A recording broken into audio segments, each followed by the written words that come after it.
Meeting will please come to order. Today, the committee considers 4 pieces of legislation that directly affect the health and safety of the American public. The first bill is bipartisan legislation that will address the current shortfall in the availability of medical isotopes. Medical isotopes are used in 16 million diagnostic medical procedures annually to detect cancer and heart disease, image fractures, and track cancer stages. They are a critical health care tool. The purpose of this legislation is to ensure that the U.S. will have an adequate supply of medical isotopes by developing domestic production capability. This legislation also reduces the risk of nuclear proliferation by encouraging overseas reactors to produce medical isotopes with low-enriched uranium instead of highly enriched uranium. And I commend Subcommittee Chairman Markey and Representative Upton for working together and with others on the committee to develop this balanced bipartisan legislation. We're also considering 2 bills that we have introduced to resolve some unfinished business from 9/11. Our nation's chemical facilities and drinking water utilities have been vulnerable to terrorist attack for too long. The bill we will consider today will enhance our homeland security, improve the safety of our workforce, and help protect our public health. H.R. 3258, the Drinking Water System Security Act of 2009, will close the critical security gap at community water systems nationwide and reinforce EPA's authority to help these water systems strengthen their security standards. Under H.R. 3258, for the first time, covered water systems that use a certain amount of dangerous chemicals will have to assess whether they can switch to safer chemicals or process to protect their employees, their neighbors, and the community they serve. We worked closely with the water sector to draft a bill that balanced the needs of safe water with the special requirements of homeland security. I'm pleased that the Association of Metropolitan Water Agencies and the Association of California Water Agencies have endorsed H.R. 3258, and I know we have a better bill today as a result of these associations' input and cooperation. We'll also be marking up H.R. 2868, the Chemical Facility Anti-Terrorism Act, which is the result of extensive collaboration within this committee, as well as among the Committee on Homeland Security and the Department of Homeland Security and representatives of industry, labor, and other stakeholders. Like the water bill, this legislation requires for the first time that covered chemical facilities must assess whether there are any safer chemicals, processes, or technologies that can adopt which would reduce the consequences of a terrorist attack against the facility. This bill will also authorize the Secretary of Homeland Security under certain circumstances to require a chemical facility to adopt the safer chemicals, processes, or technologies when necessary to reduce the consequences of an attack. These reductions can also reduce the likelihood that terrorists will target a facility in the first place. During the subcommittee process, we listened carefully to stakeholders' concerns and worked to address them. Both of these security bills are the product of careful compromise, and I'm proud of how far we have come. I urge all members to support this legislation to close these critical security gaps once and for all. The final bill we will be considering today is H.R. 2190, the Mercury Pollution Reduction Act.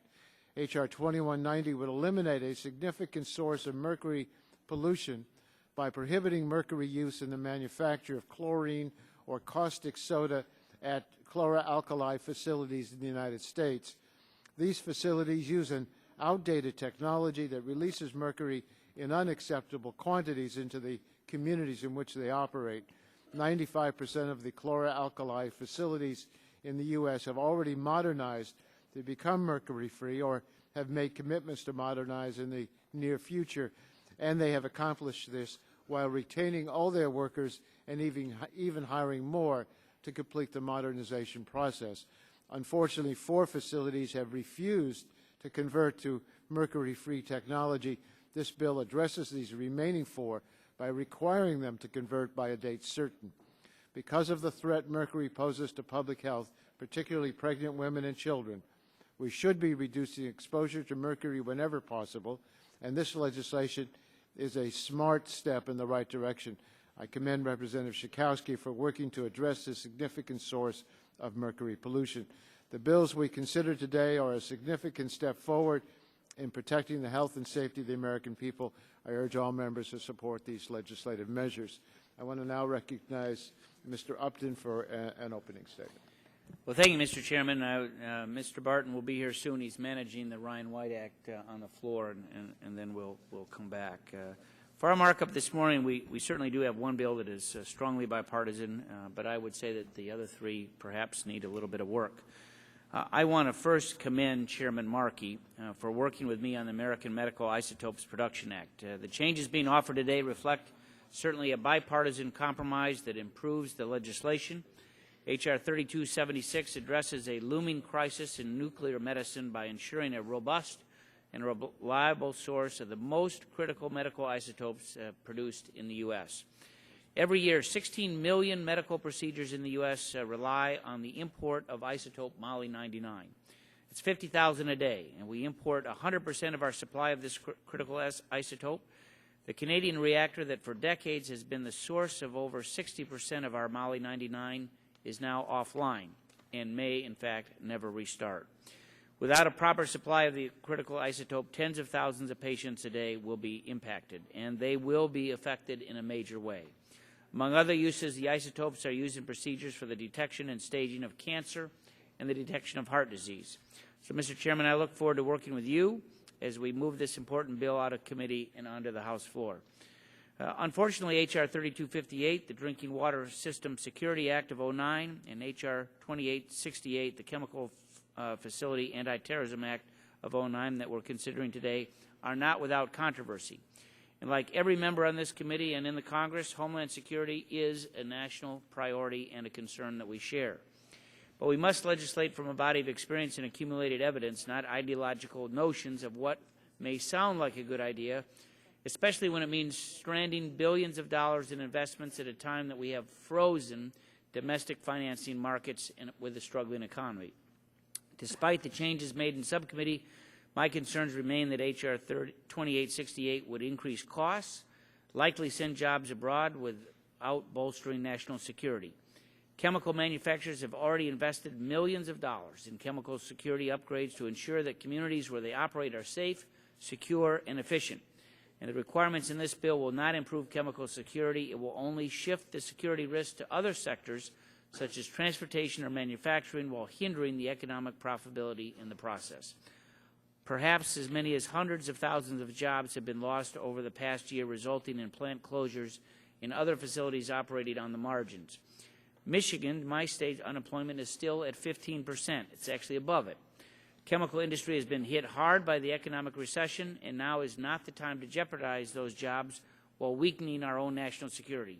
Not the right prescription in my book. So we need a bill that secures our economy, not just re-engineers it. I yield back the balance of my time. Thank you very much, Mr. Upton. I want to now recognize the chairman of the subcommittee who has produced the bills before us, Mr. Markey, for 5 minutes. I thank you. Thank you, Chairman Waxman, so much. And thank you for your leadership on these issues.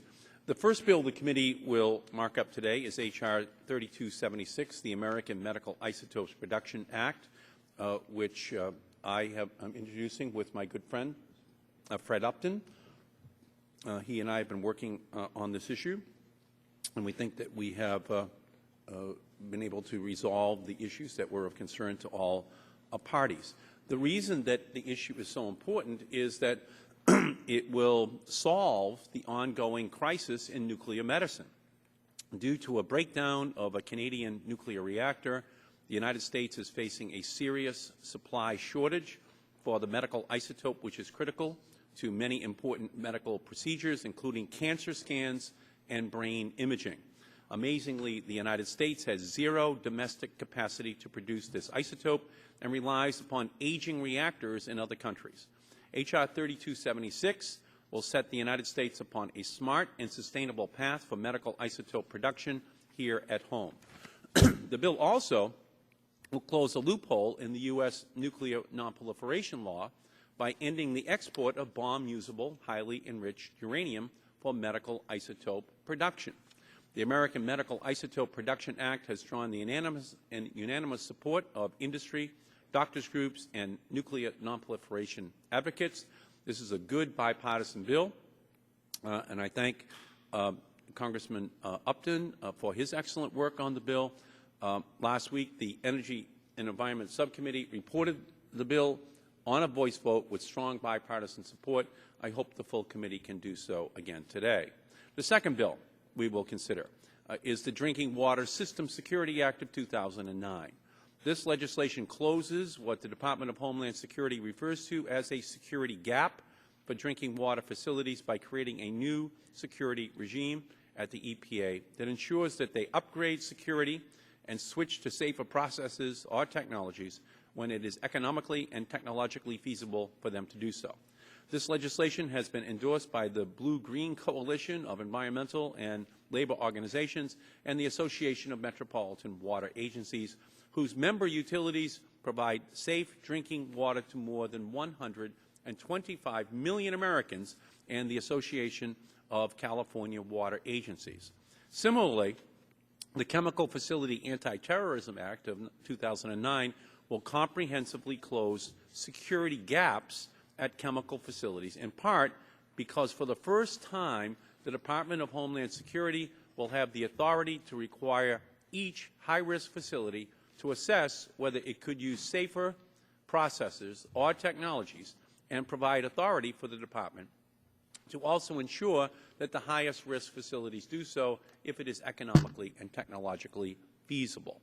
As a former member of the Homeland Security Committee and as someone who attended so many funerals in Boston after the attack on September 11, 2001, my Homeland Security efforts have been focused on the fact that terrorists seek to turn our technological might into weapons to be used against us, just as they turned our planes into weapons of mass destruction just over 8 years ago.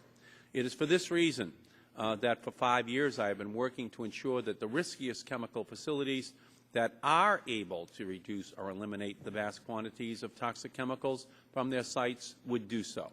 Terrorists cannot blow up what is no longer there. We simply cannot allow a terrorist version of Bhopal in Biloxi or Buffalo or Boston to occur because we fail to impose reasonable requirements for facilities to assess and implement safer processes or technologies. During the process of working on these bills, Chairman Waxman and I have actively engaged with all stakeholders, and I am pleased that many significant compromises have been reached to address substantive concerns. The American Chemistry Council and the Society of Chemical Manufacturers and Affiliates have both endorsed our new citizen enforcement provisions. The American Chemistry Council has also provided us with considerable input and significant consultation on the inherently safer technology and other provisions. I ask unanimous consent to submit a letter on this legislation sent yesterday by the American Chemistry Council into the record that commends the committee for all of its work. Without objection, that will be put into the record. I thank the chairman. And finally, I support the fourth bill we are considering today, which would finally put an end to the use of dirty mercury cell technology and make the United States chlorine and caustic soda production industry 100% mercury free. Thank you, Mr. Chairman. Thank you, Mr. Markey. Mr. Barton, recognized for 5 minutes. Thank you, Mr. Chairman. As you know, we have the Ryan White reauthorization bill on the floor, or will be on the floor very soon. So as soon as I give this opening statement, I'll scoot over there and then I'll come back here. First, the good news: we're having a regular order markup, and I appreciate that. Second bit of good news is that the American Medical Isotope Production Act of 2009 we support. Thank Mr. Markey and Mr. Upton for their work. Have a little bit of a concern about the ban and the year the ban goes into effect, but I raised that at subcommittee, and both Chairman Markey and Ranking Member Upton assured us that they would take a look at that and work with us if we need to tweak that as the process goes forward. So that's the good news. The not so good news, Mr. Chairman, is that the other three bills that we're marking up I think are very bad bills. One of them, the Mercury bill, is one of the worst bills I've ever seen in this committee. I really don't see how a bill that wasn't ready to be marked up 3 weeks ago, and apparently nothing has changed, is ready to be marked up today. If we want to just start picking targets in the manufacturing sector and, you know, find ones that are helpless and defenseless, and it's not a big deal to eliminate 1,000 jobs, so be it. If you want to eliminate and ban mercury, period, let's have a debate about that and go that way. But this mercury bill simply picks on 4 plants and says we, the federal government, has the power to shut you down, and we're going to do it. And I think that's bad policy and an abuse of power of the Congress. But such maybe I'll be surprised, and we'll make some changes to that bill, or maybe you'll decide, Mr. Chairman, to once again do the right thing and pull it. On the other 2 bills, the chemical plant safety bill and the water bill, I think we're mixing apples and oranges. If you want to have an anti-terrorism bill for chemical plants, let's have an anti-terrorism bill. Let's look at the physical barrier protection systems. Let's look at the guard system. Let's look at the alarm system. Let's look at the protections to protect the files and the secure information on site, and let's do a terrorism bill. That's not what this bill is. It's an environmental bill in the guise of a terrorism bill. It goes through this protocol of inherently safer technology, but if you really think about it, that's a process. There are certain chemical processes and treatment processes that perhaps are safer in terms of protecting the safety of the workers, providing a better quality product, but they don't have anything to do with terrorism. And yet we have got 2 bills, the water bill and the chemical plant safety bill, that are really environmental bills operating under the banner of an anti-terrorism bill. We have good anti-terrorism legislation that's currently in effect. It hasn't been fully implemented yet.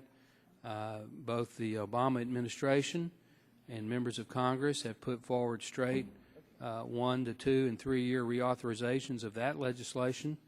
I think we ought to implement it before we start radically changing the protocols that we just put in place 3 years ago. But in any event, Mr. Chairman, as we did at subcommittee, at full committee, we're going to have a number of perfecting amendments. We're going to offer those in good faith. I think it's going to be a fairly long markup, but hopefully a productive and a cordial one. I do have one question. I do want to make sure that pursuant to the House Rule 11 of Clause 2, subparagraph 1, that members will have 2 calendar days to file with the clerk supplemental, additional, and minority views on the bills that we're marking up today. Mr. Barton will certainly comply with the rules and give the minority the opportunity it needs to express its views. And finally, Mr. Chairman, do you know what time the Ryan White bill is actually going to be on the floor? Because I assume that you or Mr. Pallone is going to have to go to the floor also. It's the first one up, but they're proceeding on 1-minute statements on the House floor. Okay. Thank you, Mr. Chairman. I yield back. Now the chair will recognize those who wish to give an opening statement for 1 minute. Let me ask unanimous consent that all opening statements be made part of the record in their entirety. Without objection, that will be the order. Who seeks recognition for an opening statement? Mr. Stupak? Yes. Mr. Gett? Recognized for 1 minute. Thank you, Mr. Chairman. I'll submit my full opening statement for the record. I just want to thank you and your staff, particularly Alice and Cassidy, for working with me to address some concerns that were raised by Denver Water with respect to the Drinking Water System Security Act. I think the bill now is balanced, and I look forward to continuing to work on it. I also want to thank Congresswoman Schakowsky for her work on the mercury pollution reduction legislation. A number of us are co-sponsors of that legislation, and it's time for facilities to transition to alternative mercury-free technology. We know the dangers of mercury pollution, and when we know better, we ought to do better. With that, I'll yield back. Thank you. Further requests for opening statements. Gentleman Mr. from Chairman, I have an California. opening statement. Thank you, Mr. Chairman. And I appreciate you bringing these 4 bills to the committee today for markup. While I have serious concerns about 3 of the bills that we're marking up today, my focus is on a piece of legislation that went through the CTCP subcommittee.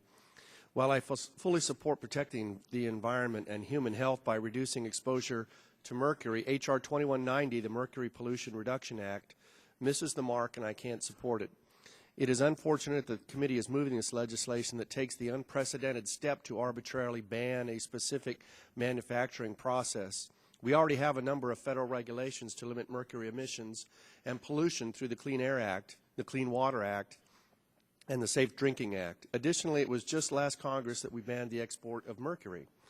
As a legislative response to potential public health concerns about mercury emissions, H.R. 2190 does not even go after the industries responsible for higher levels of emissions. Instead, it focuses on smaller industries, most likely resulting in the permanent closure of 4 U.S. manufacturing plants, but guarantees very little in the way of corresponding benefit. If the mercury cell technology process is such a problem that it needs to be banned completely, does that mean our current statutes and full complement of regulatory options don't work? And if they don't work to protect against mercury emissions, I would like to hear the evidence. If that evidence suggests regulatory gaps, then shouldn't our legislative efforts be directed toward addressing the gap in the current law rather than continuing with a dysfunctional regulation? I do not believe that the evidence is there, nor does this warrant a congressional ban on a particular manufacturing process. Further, forcing the inevitable closure of companies in Ohio, Georgia, Tennessee, and West Virginia, all located in counties where the unemployment rate is over 10%, seems truly misguided considering our current economic climate. The reckless use of environmental measures to literally kill industries and jobs reminds me of a similar situation in my district. In California, misguided environmentalists have misused the Endangered Species Act to divert water away from fertile farmlands of the San Joaquin Valley, where 50% of America's fruit, nuts, and vegetables are produced, to protect a 3-inch minnow of no economic significance. The disingenuous use of environmental regulations have cost about $2 billion of income in my district and over 40,000 jobs lost in an effort to kill agriculture, California's second largest industry, when the state can't even afford to pay its own bills. California's man-made drought has left some towns in my area with 40% unemployment and a mile-long food line in the nation's breadbasket that would be ironic if it weren't so depressing. Gentleman's time has expired. You want to complete your sentence? Mr. Chairman, as a subcommittee chair, I understand. Oh, I'm sorry. Yes, you are entitled Thank you. to more time. Yeah. While the effects of H.R. 2190 may not be to the same magnitude as the truly criminal acts occurring in California, I see a striking similarity in bypassing the basic rights of humans for minimal, if any, environmental gain. The last thing this Congress should do is to follow the destructive path of California's fringe environmental movement, and it's a shame that families in Ohio, Georgia, Tennessee, and West Virginia could go homeless and hungry with the passage of this legislation. Mr. Chairman, I want to thank you for holding this markup and hope that we can significantly improve all of the bills before us today. Thank you. We thank the gentleman. Are there other members seeking recognition? The gentlelady from Wisconsin. Thank you, Mr. Chairman. Today we are considering 4 important bills to protect health, safety, and welfare of all American citizens, but I'd like to take my short time here to speak about just one of them. The American Medical Isotopes Production Act addresses a critical need. Thousands of patients rely on Molly-99 for diagnostic procedures, treatment planning, and treatment itself. 2 companies in the district that I represent, Phoenix Nuclear Labs and Selectar, which are engaged in using isotopes and developing radiopharmaceuticals, have expressed concerns about the future of treating some of the most deadly cancers, such as ovarian, brain, and lung cancer, with the ongoing shortage of medical isotopes. I want to thank you, Mr. Chairman, and the committee staff for working with me to ensure that as Molly-99 is produced, we also co-produce other medical isotopes, including iodine-131 and xenon-133. These isotopes, too, are in a critical supply situation. While Molly-99 is used only for diagnosis, iodine-131 for instance, also is an essential therapeutic radioisotope and the only way to treat thyroid cancer in tens of thousands of Americans each year. I urge my colleagues to support this measure so we can meet the needs of those in need of this medical care. And let me close by saying that the other bills we are considering today meet similar critical needs, and I look forward to working with my colleagues to see them all passed into law. I yield. Great. Gentlelady's time has expired. Other members seeking recognition? The gentleman from Illinois. Thank you, Mr. Chairman. Congratulations on the Molly 99 legislation. I think that's very good work. As you know, in the last Congress, I worked with Tom Allen on the elemental mercury bill, which passed. So we all have concerns on the mercury issue. But we get an interesting opportunity today in the period of time of job losses. We get a chance to either vote to save 4 manufacturing facilities, or we get a chance to close 4 manufacturing facilities down. And that's what we're doing on this mercury bill. And my colleagues should be listening and not take this cavalierly. What this bill will do will shut down 4 manufacturing facilities. They're identified. We know their locations. We know their states. So in this time of job loss, this is the worst bill at the worst time.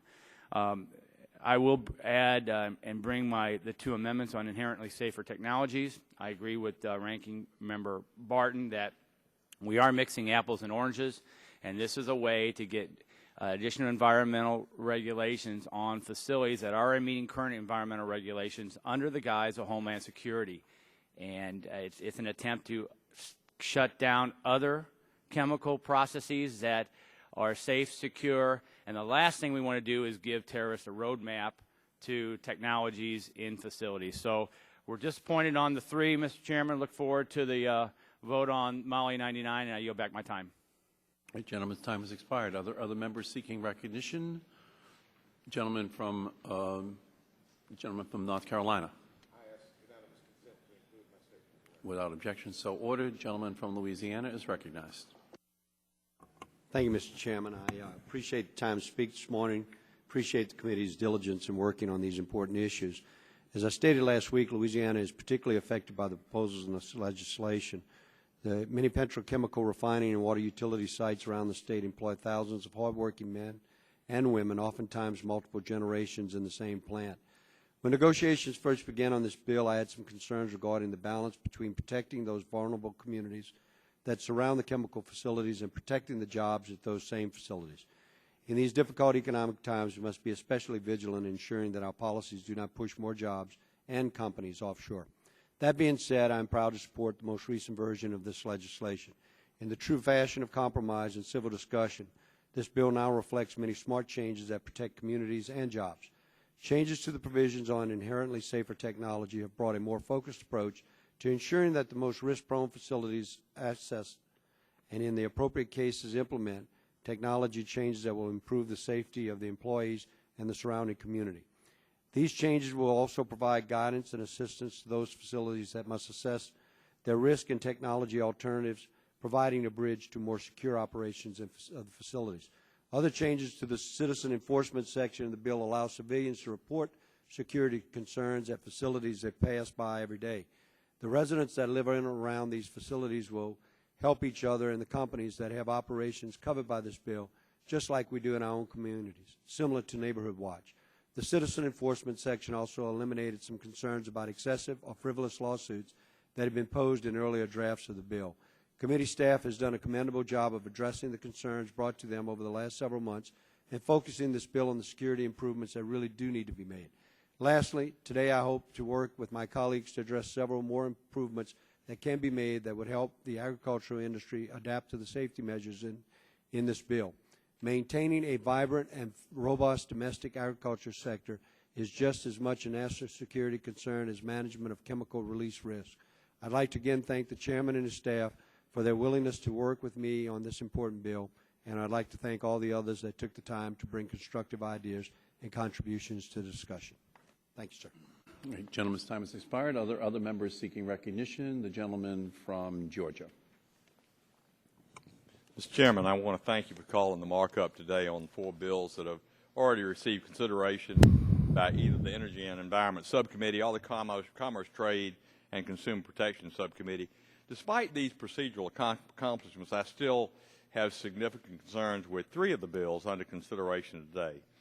H.R. 3258 and H.R. 2868 are problematic because these bills, which are supposed to improve Homeland Security, are being hastily pushed through the process. As we consider these pieces of legislation, I believe that we must act correctly instead of simply acting quickly. Mr. Chairman, in addition to these bills, I have the greatest concern about H.R. 2190, the Mercury Pollution Reduction Act. This legislation bans the manufacturing of chlorine using the mercury cell process within 2 years and immediately bans the export of elemental mercury. H.R. 2190 only affects 4 facilities across the country, but one of which is Olin in my hometown of Augusta, Georgia, and it will be at the expense of over 1,000 jobs in these 4 plants. In Augusta alone, this will directly impact close to 200 workers, remove $9 million in annual payroll, and reduce economic impact that generates close to $25 million in goods and services for the local community, the CSRA. We can't afford to pass harmful legislation that would put even more hard-working Americans out of work, not one more. So I urge the defeat of H.R. 2190 as it's currently drafted.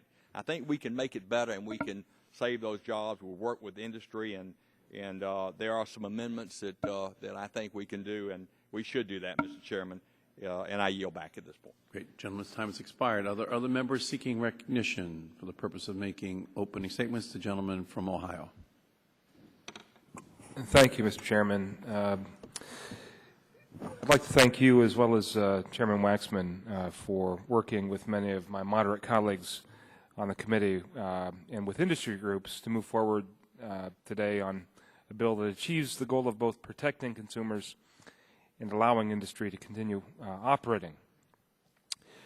There is no question that the safety of facilities that manufacture potentially dangerous chemicals is of considerable importance to all of us and deserves the attention of our Congress. While important changes have been made to H.R. 2868, I still have some concerns that some of the provisions could deprive farmers in my district of the very fertilizer and chemicals on which they depend to grow crops and participate in the local economy. These small farmers are critical to our economy in the district. In these especially difficult economic times, I'm reluctant to place an increased burden on them by changing the availability of critical products. So I look forward to hearing today's discussion, and thank you again, Mr. Chairman, for your work. I yield back. Thank the gentleman. There are other members seeking recognition. The gentleman from Louisiana. Thank you, Mr. Chairman. I'm very concerned with the job-killing effects of H.R. 2868, the Chemical Facility Regulation Bill, and H.R. 3258, the Water Facility Bill. As I stated when these bills were considered before the subcommittee, I support strong security measures for these facilities. But, Mr. Chairman, these bills are not about national security, and they're not about safety of our plants and the workers they employ. These bills are about one thing: imposing radical environmental mandates on manufacturers in our country. Make no mistake, the Chemical Facility Bill will result in the layoffs of thousands of American workers. Louisiana is home to 61 chemical manufacturing companies that operate at over 90 sites throughout our state. This bill could result in the closure of some of those facilities and the loss of hundreds, if not thousands, of good Louisiana jobs, all in the name of new radical environmental mandates. Again, I strongly support national security, but this bill does nothing more than impose new radical environmental mandates on American businesses at a time when our economy and American families can least afford it. Mr. Chairman, instead of pursuing job-killing radical environmental policies, I propose that this Congress focus instead on how to rebuild the American economy instead of running more jobs out of it. Thank you, and I yield back. Great. Gentleman's time has expired. Are there other members seeking recognition for the purpose of making opening statements? The chair sees none. So the chair now calls up H.R. 3276, and the clerk will report the title of the bill.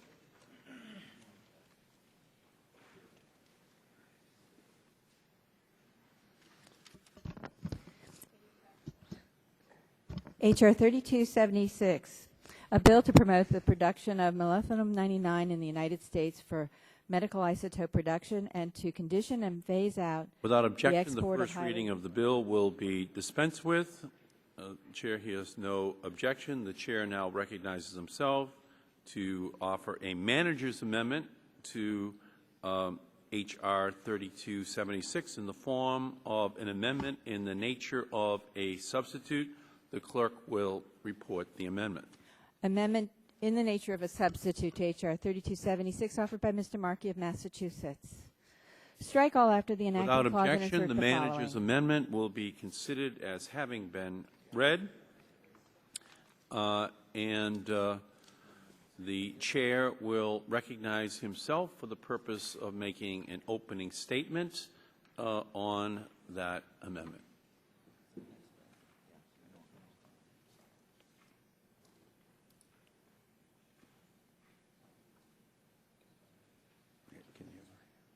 You have to do the time there. H.R. 3276, the American Medical Isotopes Production Act, will safeguard Americans' health care and our national security by helping to establish production of critical medical isotopes here at home. H.R. 3276 will end our dependence on aging nuclear reactors outside of our borders, and by responsibly ending the export of weapons usable highly enriched uranium for medical isotope production. This bill will give a much-needed boost to U.S. efforts to permanently convert all reactors away from the unnecessary and dangerous use of bomb-quality material. This legislation will give the incentives for the private sector to build all of the domestic isotope capacity which we will need, and this public-private partnership is something which has been long overdue. The nuclear nonproliferation benefits of this bill are significant and they're timely. In one of the last vestiges of the Atoms for Peace era, the United States still allows for nuclear weapons-grade, highly enriched uranium to be exported to other countries for medical isotope production. This 1950s policy no longer works in a post-9/11 world. It is dangerous, it is unnecessary, and it should come to an end. Fortunately, according to the National Academy of Sciences, there are no technical or economic reasons why medical isotopes cannot be produced with low-enriched uranium. The issue of how to produce medical isotopes without highly enriched uranium connects this bill to a seemingly unrelated issue, Iran's nuclear program. Iran produces medical isotopes in a small reactor which runs on low-enriched fuel. This reactor will run out of fuel by the end of 2010. On October 2nd, negotiators agreed in principle to take 80% of Iran's stockpile of low-enriched uranium to Russia and France to be turned into fuel for that reactor. This week, the details of the agreement will hopefully be ironed out. This agreement would dramatically reduce the amount of uranium in Iran available for possible weapons use, and that is undeniably a good thing. However, not only was the Iranian reactor actually built over 40 years ago by the United States, but it was originally fueled by weapons-grade uranium. The United States built a highly enriched uranium reactor in Iran, and the fact that this reactor was converted to low-enriched uranium in the 1980s by Argentina underscores the fact that converting reactors away from the use of highly enriched uranium both at home and abroad is very much in our national security interest, and that's exactly what this bill will do. By sending a clear signal that the United States will no longer export this dangerous material, the bill will accelerate U.S. efforts to convert reactors around the world from highly enriched to low-enriched uranium. In fact, this has already begun, as the Department of Energy testified last month that all the medical isotope production reactors around the world which still use high-enriched uranium have approached our Department of Energy for assistance in conversion in the last few months. Today, I am offering on behalf of myself and Congressman Upton an amendment in the nature of a substitute to H.R. 3276. The amendment ensures that this bill is a budget neutral and in full compliance with pay-go requirements. It does this by clarifying that the uranium made available for medical isotope production by the Department of Energy and the disposition services rendered by the Department will be paid for at prevailing market rates, and the Department will be barred from using barter arrangements for waste disposition under this bill. No stakeholders have objected to these changes, and they solve a very important issue, which is to satisfy the budget rules in the House. This bill has the support of a wide variety of stakeholders, including the unanimous support of industry under the nuclear and the nuclear medical community and nuclear nonproliferation advocates. This is also a bipartisan bill. I would like to thank my friend Congressman Upton, who has worked very hard on this and has been an excellent partner, to the chairman of the full committee, Mr. Waxman, and the ranking member, Mr. Barton. I urge a yes vote on this amendment in the nature of a substitute to guarantee that this important bill is in full compliance with PAYGO, and I yield back the balance of my time, and I now recognize the gentleman from Michigan, Mr. Upton, for his statement. Well, thank you, Mr. Chairman. Again, I want to thank you and Chairman Waxman and Ranking Member Barton, as we have all worked hard on this. This does involve the health and safety of tens of thousands of Americans literally every single week. We have identified a real problem as it relates to decent health care across the country, and with this legislation, we're going to provide a fix to make sure that, in fact, there is not a void there and that Americans will still be able to use this Molly 99 to make sure that the proper diagnoses are made. I want to commend you. The hearing that we had, I thought, was particularly informative for the members that attended. We had a good markup in subcommittee last week. Again, as you indicated, all of the stakeholders are engaged and supportive of the legislation, and we, on this side of the aisle, look forward to supporting this bill and getting it to the House floor very quickly. I hope that the Senate can follow suit, because without their swift action, in fact, there will be a hole that needs to be filled very, very quickly. And I would like to think that they will take a signal from this committee in terms of its broad support that they can act on it very quickly. And I would yield back the balance of my time as we move this legislation. Thank you. Thank you very much, Mr. Upton. The pending business is the amendment by Mr. Markey in the nature of a substitute. Is there further debate or amendment to be offered to that proposal? If not, the vote now comes on the Markey amendment in the nature of a substitute. All those in favor say aye. Aye. Opposed, no. The ayes have it, and the amendment is agreed to. The vote now comes on reporting the bill as amended. All those in favor of the motion will say aye. Aye. Opposed, no. The ayes have it, and the motion is agreed to. We'll now move to the next bill. It should only move as quickly.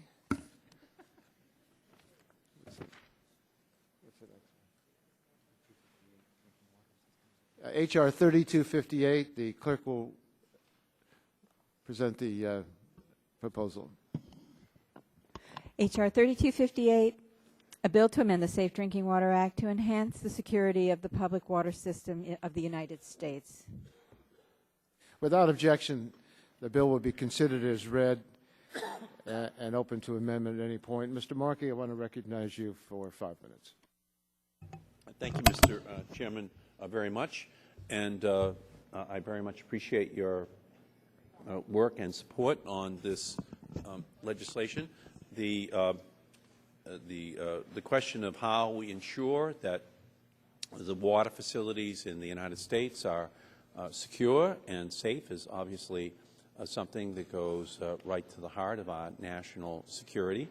And so what we've been doing here in the legislation is working together to create a new model by which we can create the incentives for the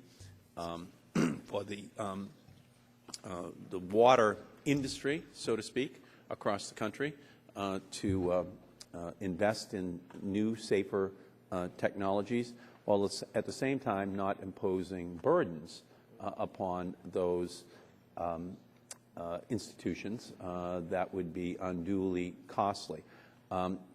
We don't intend on, on really putting the burdens on smaller facilities around the country, but rather upon those larger ones. And there we have reached an agreement with them, with the larger facilities, in order to accomplish those goals. So this is a balance that we've struck. We think that it will work for all parties.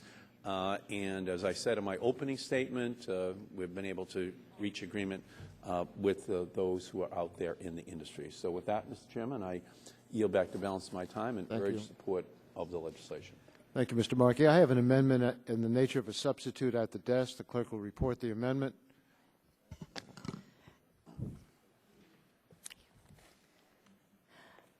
Amendment in the nature of a substitute to H.R. 3258.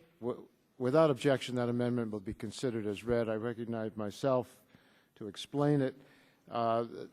The substitute I'm offering primarily makes technical changes to the Drinking Water System Security Act. It clarifies the meaning of several subsections and requires EPA to conduct a study on the threat of contamination of drinking water distribution systems. Let me summarize the changes in the substitute very briefly. The substitute clarifies that as part of the guidance that EPA must provide to assist Tier 3 and Tier 4 covered water systems in complying with the requirements of the section, the administrator can recommend tools, methodologies, and software created by the water sector and others.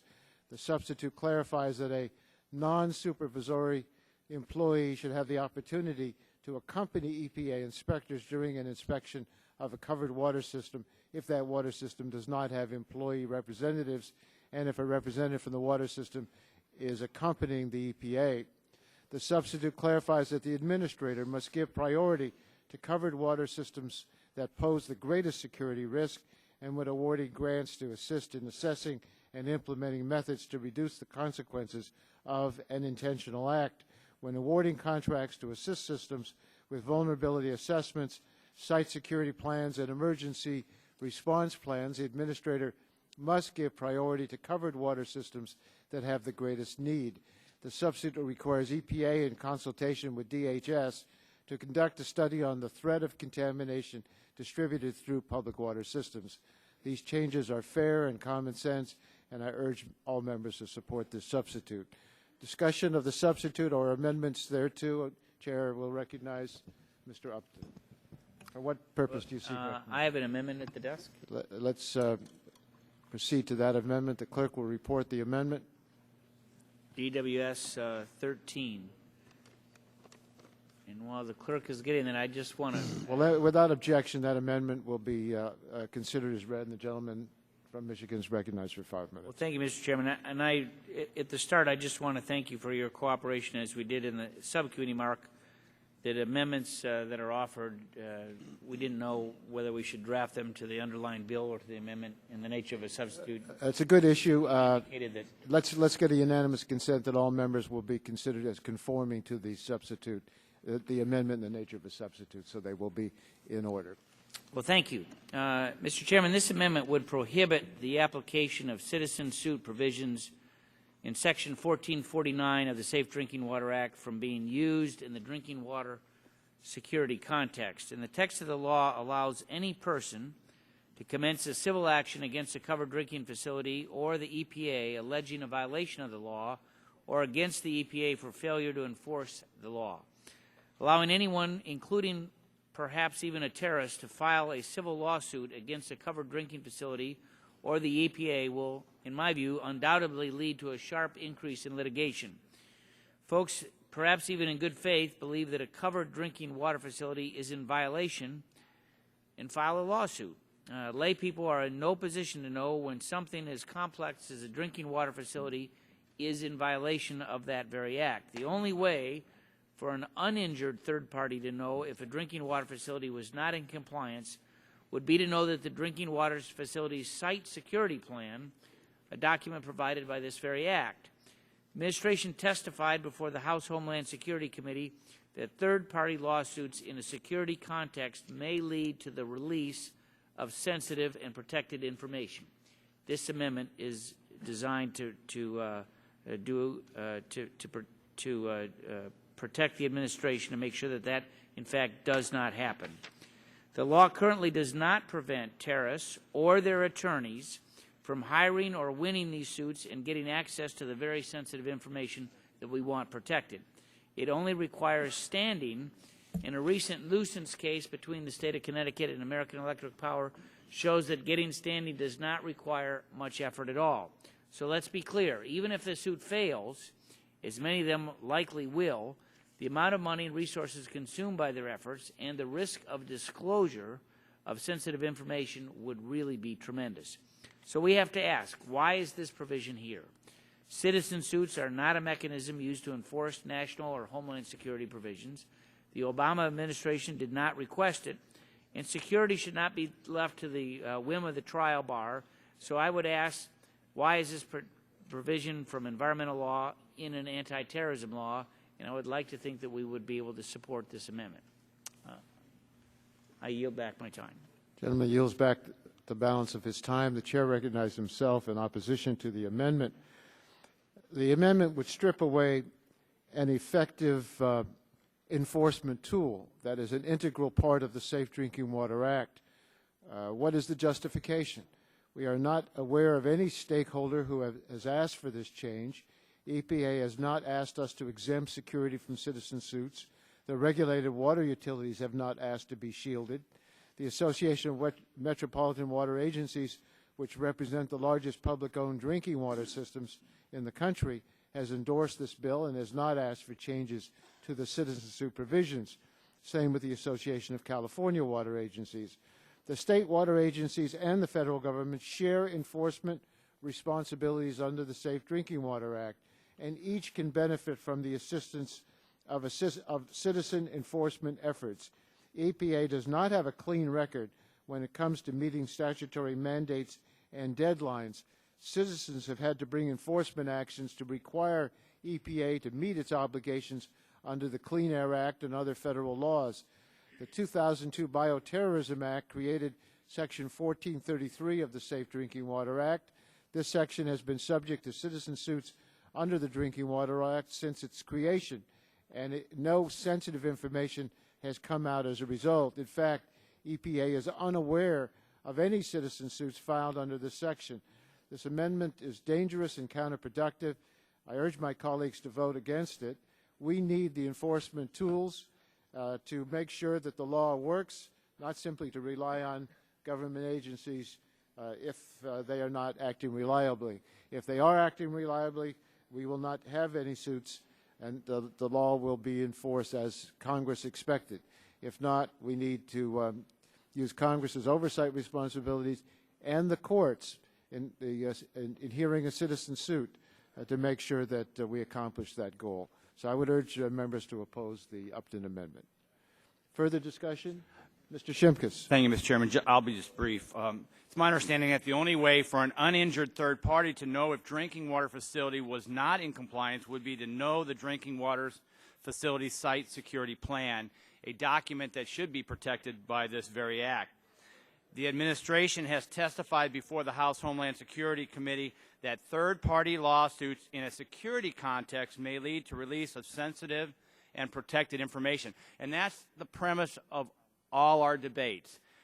Having EPA involved in the security debate and decision versus Homeland Security, the real threat is release of sensitive information that then our enemies can use, doing just the opposite of what we're intended to do by this and other legislation. So I would ask to support the Upton Amendment, and I yield back my time. Chairman yields back his time. Further discussion of the Upton Amendment? If not, we'll proceed to the vote. All those in favor of the Upton Amendment will say aye. Aye. All those opposed, no. No. The noes have it, and the amendment is not agreed to. Are there further amendments to the amendment in the nature of a substitute? Mr. Chairman. Shimkus, for what purpose do you seek recognition? Mr. Chairman, I have an amendment at the desk. It should be DWS 07. Clerk will report the amendment.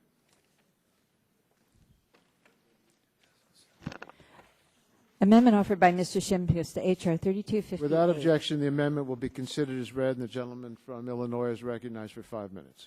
Thank you, Mr. Chairman. This is the same amendment that I offered in the subcommittee hearing, and it's based upon the whole debate on inherently safer technologies. It is, as we talked about in the subcommittee, Mark, as Ranking Member Barton mentioned, it is of our concern that we're mixing apples and oranges. We're allowing the Homeland Security provisions and statutes and protection of the facilities to be then used by EPA to go in and micromanage technologies, which for the most part will be either cost prohibitive by capital expenses or in the basic processing facilities, instead of focusing on the safety and security of the water site. We all know that this is an attempt to ban the chlorination of water. It's understood. We know that's what the environmental left would like to do. The problem, especially with rural, small-town America, we have small municipal water sites. We have co-op water distribution centers. The cost will be exorbitant, and with no really defined measurement of success. So inherently safer technologies will lead to additional huge costs with no respective benefits. In the safe drinking water supply, we've used chlorination for decades. The folks who have to provide safe drinking water have used this to make sure that we have the safest supply of water, and we all take it for granted. This is a direct assault on that process. It'll make water bills more expensive, and it is not needed. And with that, I yield back my time.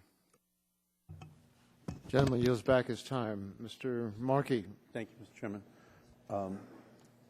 Mr. Chairman, this amendment would strike all of the language in the bill related to inherently safer technology. It would make it so that water systems do not even have to assess whether they can switch to safer chemicals and processes. The bill before us takes a balanced approach to the issue of inherently safer technology. We recognize that in some cases, a drinking water system can reduce the consequences of a potential terrorist attack by using safer chemicals or processes. That's why this bill gives state regulators the authority to decide whether the highest risk drinking water systems should switch to safer technology. However, the bill also recognizes that the use of safer chemicals and processes might not be possible in all cases. That's why the state regulator can only order a switch to safer technology after proving it is technologically and economically feasible for a facility to do so. And if the drinking water systems disagree with the determination of the state regulator or the EPA, the bill gives them an appeals process. So the bill is clear. If switching disinfectants or using a different process would cost too much, isn't feasible for the water system, would shift the risk somewhere else rather than reduce it, or would impair water quality, the water system will not have to implement the safer technology. But you don't have to take my word for it. This bill was endorsed by the Association of Metropolitan Water Agencies, which represents the largest publicly owned drinking water utilities in the country, as well as the Association of California Water Agencies. These are the utilities that would most likely be subject to the implementation requirement. So the bill has the support of the regulated industry as well as environmental and labor groups. I urge my colleagues to vote no on this amendment because we also know that the cost of not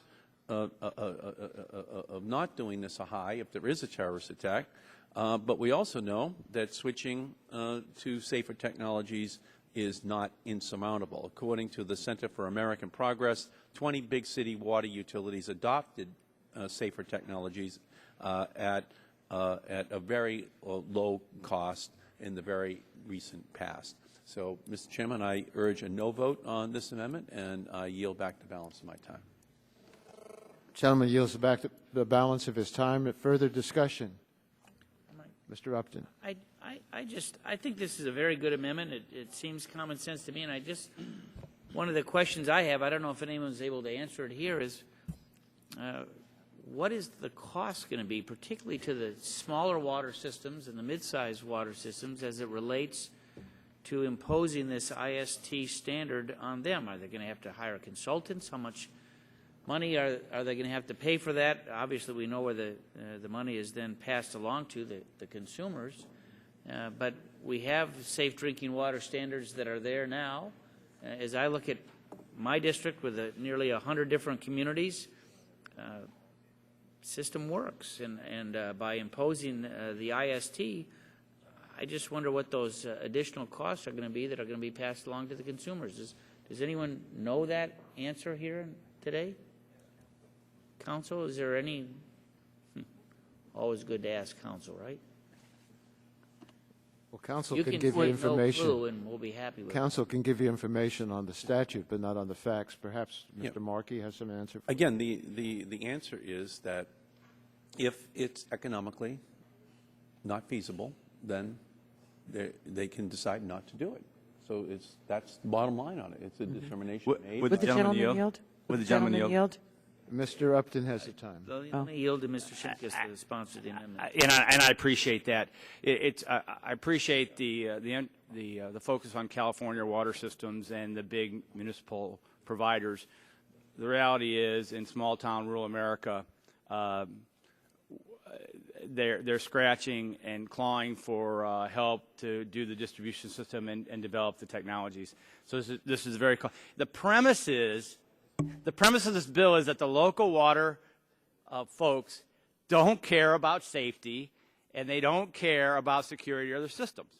So we have to have the federal government come in and look through their operations, look through their facilities, and then say, you have to make this change. That's the premise. And these vague terms of who's going to make a determination of whether it's cost effective or not. There's no delineation here. Or whether this technology is available. And we know through our being involved in federal legislation for many, many years that the federal government will more likely default on higher costs, bigger technology, more costs passed on to consumers, and the consumers are the people who have to pay the water bills. So the premise that these local water, whether they're co-ops or small villages, that they're unconcerned about the safety and security, the safety of the drinking water, which is already regulated, or they're unconcerned about the security applications of the processes, and the false premise that they are unwilling to make changes if there is safer technology out there that would be cost effective, I find really disingenuous and attacking the people that have provided safe drinking water for decades throughout this country. So I appreciate my colleague weighing in, and I still argue strongly in support of this amendment. Gentleman yield. Be glad to yield. The idea in the proposed law is that if there's a chemical being used in a water system that a terrorist attack can release, there might be another process or technology that the water system might use to avoid that possibility. The Shimkus Amendment strips out all of this and will not even require that there be an assessment of a risk by the water system. I think he's understandably arguing about the costs, but let's assess it to see whether a new technology would avoid the risk. And as I understand the underlying bill, the cost can be taken into consideration whether it's going to be required or not. So I would oppose the Shimkus Amendment, because I don't think we ought to take out all of this risk assessment and response to the risk by using alternatives that I think would be better in protecting the public from, God forbid, terrorist attacks. Would the gentleman yield for the last 30 seconds, just in a brief response? There's already assessments done under the Clean Air Act. There's already assessments done under OSHA. And there's also assessments done under the disinfection process. So to say that there's not inspections of these facilities and folks aren't in there, it's just not right. So now we have another way in which people will come into the facilities. So I find that argument wrong, and I'd ask for support of the amendment. The gentleman would permit, I just want you to know I disagree with you, and I respect your opinion, but I disagree with you. Mr. Markey, you seek recognition. Thank you very much. Just so that we can, discuss this in a way that deals with what we're trying to accomplish. There are about 8,000 water facilities in the country. Only about 1,700 of them have enough chemicals that will require them to do an assessment. And the Department of Homeland Security and the EPA believe that at the end of the day, that no more than a couple of dozen of them will have to deal with this issue because it does, in fact, pose a terrorist threat. And those are the largest facilities. And so, again, the organization that represents the largest water utilities across the country are in support of this legislation. And again, that's where the terrorists are going. Would the gentleman yield? I'll be glad to yield. Why don't we just then exempt smaller facilities over a certain size? Well, the only facilities that are going to have to do it are those that have enough chemicals to require the IST assessment. The other, what would that be? The other 6,300 are already exempt. Okay, so what we're trying to do here is just do the assessment. We could identify a problem that needs to be dealt with, so that those smaller, I don't mean the absolute smallest, but the smallest that could be a danger that use enough chemicals and have to do the assessment. But that won't be an expensive process. Would gentleman yield? And then just for the national security, just so we don't create an Oklahoma City-like situation. Would the gentleman yield? How does the EPA define system of concern? How does it? How would the EPA define system of concern? Why don't we put in statutory? What if I have a water purification plant that's not located to any small village? It's outside a mile from the community. Why don't we just exempt them? It's not. The question isn't a system of concern. The question is a substance of concern. So there might be a facility that has a substance that is determined to actually. Would chlorine be classified as a substance of concern? Chlorine could be determined that. But so the major chemical that's used in all water purifications could be then, even in the smallest communities that may be miles outside any particular facility. I heard what you said earlier in terms of this being some kind of clandestine effort to abolish the use of chlorine across the whole country. That is, in fact, not what this bill is about at all. Okay, and I hope that you can trust me that that's not what this is about. This is really about not creating targets of opportunity for al-Qaeda within the United States with a substance that could be used, especially at, in this particular point in time where we're really afraid that al-Qaeda is metastasizing, across the world, that could cause a calamitous event. But there's no other agenda than that. If the gentleman, I heard him in his opening statement, stated that there's a Trojan horse strategy here. That's not the case at all. It's really meant just to provide the Department of Homeland Security with the capacity of making an assessment to determine whether or not it could pose a target of opportunity for al-Qaeda. That's all it's about. Okay, and I promise you that's all it's about. So I urge opposition to this amendment, and I yield back the balance of my time. Any further debate on the Shimkus amendment? If not, let's proceed to the vote.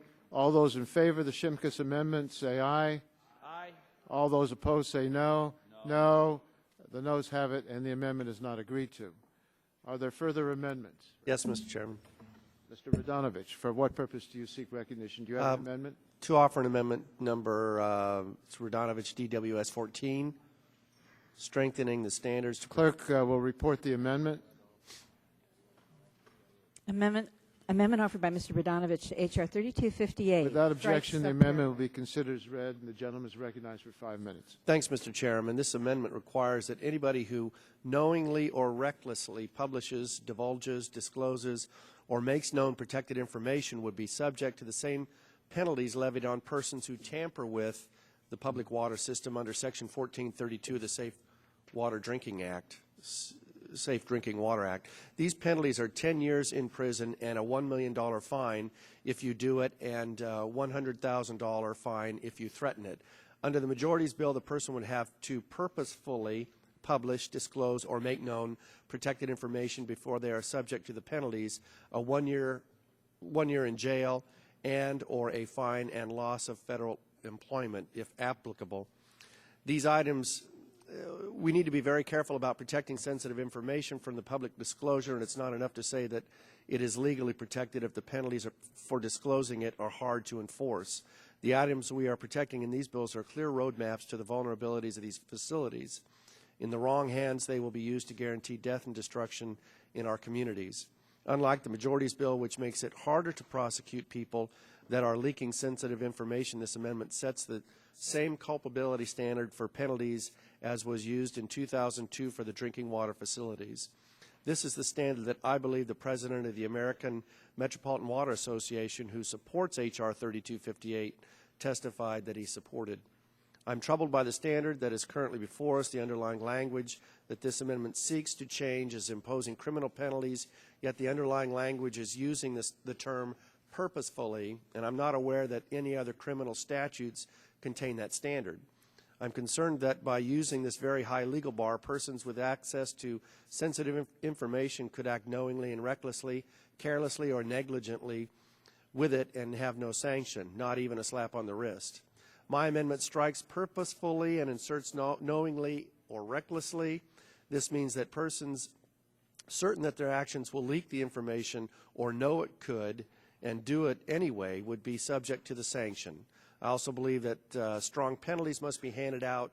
10 years in prison and a $1 million fine is a steep price for anybody, including a terrorist group, to pay, and we should make sure that they think twice. We either care about being extra cautious with this material and keeping access of it away from terrorists, or we just say that when it sounds convenient. Don't water down existing criminal laws on sensitive information at drinking water plants. I urge support of this amendment and yield back. Further discussion of the amendment? Mr. Chairman. Mr. Inslee? Thank you, Mr. Chair. I appreciate Mr. Radanovich's interest in this subject, but I'll speak against the amendment. I think it would sweep up into the potentially sweep up into the criminal ambit some measures that were really based on accident without intention. You have the situation where a manager of information pushes the wrong button on their email and their spouse happens to be on the recipient list and it goes by accident by their spouse. They would be subject to this $1 million penalty, as I understand it, or otherwise. The committee draft uses the language purposely because it defines an intent to violate the law, an intent to wrongfully distribute the information. This would go to essentially a negligent standard, which is an accident, and we distinguish accidents from intentional activities in many consequences, including in traffic accidents, where we do not have negligent homicide with felonies for accidentally running a stop sign, but we do for intentionally driving while under the influence. And I think that that is a fair metaphor, perhaps, to apply to this circumstance. So I think that this change in language would punish that which was not truly intentional, and I would urge that the committee stick with the original language, which I'm told, is the staff has advised me, is in other criminal statutes. Thank you. If the gentleman will yield. Yes. If the gentleman, I'm not a lawyer, but I'm told that, in fact, the language is not in a lot of other statutes. And in fact, what Mr. Radanovich is trying to do is to conform the language in this bill to what is generally accepted across the board in other issues. So he's trying to bring things back to where things have been versus taking a different standard. Well, I haven't seen this myself. I'm conveying what staff has indicated. Maybe I to me can that- ask counsel that. And why don't we do that? I will say this, though. The term recklessly, harkening back to the mid-'70s when I was exposed to 3 years of propaganda about the justice system, recklessly clearly does indicate a lack of knowing or purposeful intention. Recklessly does indicate, and it normally has been considered a reckless disregard for the consequences, but not an intentional act. And it is a clear distinction from an intentional act where you have mens rea, meaning basically an intent of the person between their ears as to what they actually intended. So the term reckless is clearly a non-intentional act in the way the language is used in the law, and that is my concern. Maybe we could ask counsel, could you help us about at the table to tell us about the definition of the term purposeful? Purposefully, excuse me. Although I do not have it with me, I believe the term purposefully is used in the Model Penal Code. I do have with me definitions from Black's Law Dictionary. There, knowing is defined, has two definitions. The first is having or showing awareness or understanding, well informed. The second is deliberate or conscious. The definition of purposeful is limited to this second component of the knowing definition. Purposeful is defined as done with a specific purpose in mind, deliberate.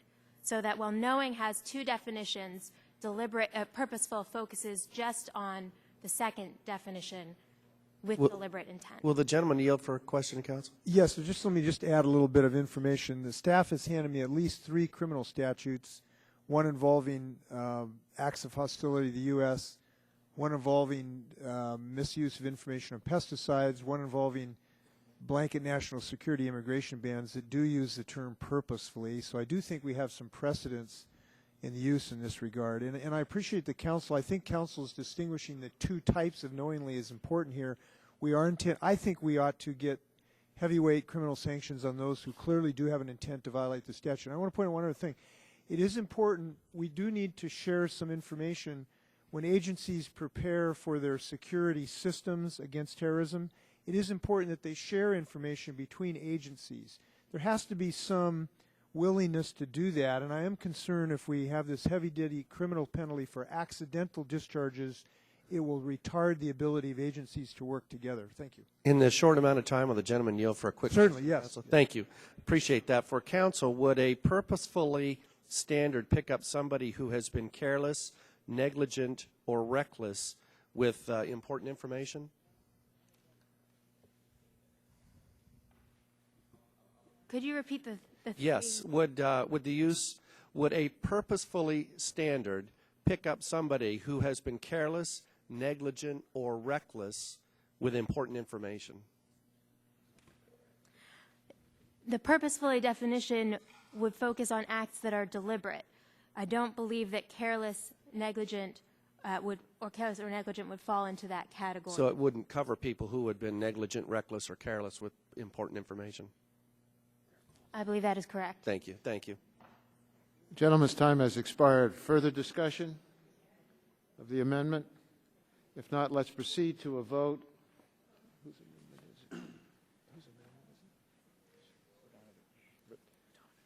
We'll now vote on the Radonovich amendment. All those in favor of the Radonovich amendment will say aye. Aye. Those opposed, no. No. The noes have it, and the amendment's not agreed to. Are there further amendments? Mr. Stearns, do you have an amendment? Amendment at the desk. It's DWS-01.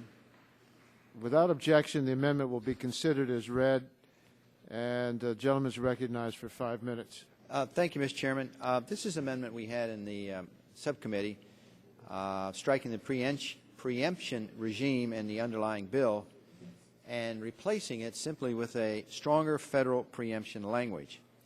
I think many of you remember that debate we had in the Safe Drinking Water Act. We allowed, because of environmental conditions, we allowed states, if they wanted to enact laws that are more stringent than the federal ones, we allowed it. Now, my colleagues, now we're moving to something that's different than environmental. We're talking about national security. We're talking about homeland security. We've been blessed since 9/11. We haven't had any terrorist attacks. We've been safe. But in the overall scheme of things, you want to allow the federal government to set the standards for this bill, stronger federal preemption language, and not let each state, all 50 states, have different sort of standards for national security and homeland security. In fact, you'd have 50 different homeland security authorities across the country enforcing laws that make a coordinated policy difficult to achieve. So I think from a federal standpoint, this is a case where the federal government, under the EPA and the Department of Homeland Security, want to have clear federal security program administered by these two agencies, uniform national standard, which states and local government should not disrupt and also comply with. So I think the only way that drinking water security laws can be handled is on a federal level through the Department of Homeland Security and the EPA. So it would prevent conflicts with 50 states. I think it's a very simple amendment, and so I urge its passage. Thank you, Mr. Chairman. Further discussion of the amendment. Mr. Markey. Thank you, Mr. Chairman, very much. Yeah, I stand in opposition to this amendment. What this amendment says is that if New York City, for example, which has been the site of the most horrific terrorist attacks, decides that it wants to impose more stringent safety precautions, that they will not be able to do so. Well, we all know today that New York City's police department, for example, has its own terrorist unit, terrorist protection unit, that fans out not only in New York City but across the globe. And the FBI and other federal agencies actually rely upon the information gathered by the New York City Police Department. In my district, where Mohammed Atta and the other 9 terrorists were being harbored, our local police departments, for example, focus on hiring police that speak Arabic so that they can do a better job in trying to anticipate where the attacks can come from.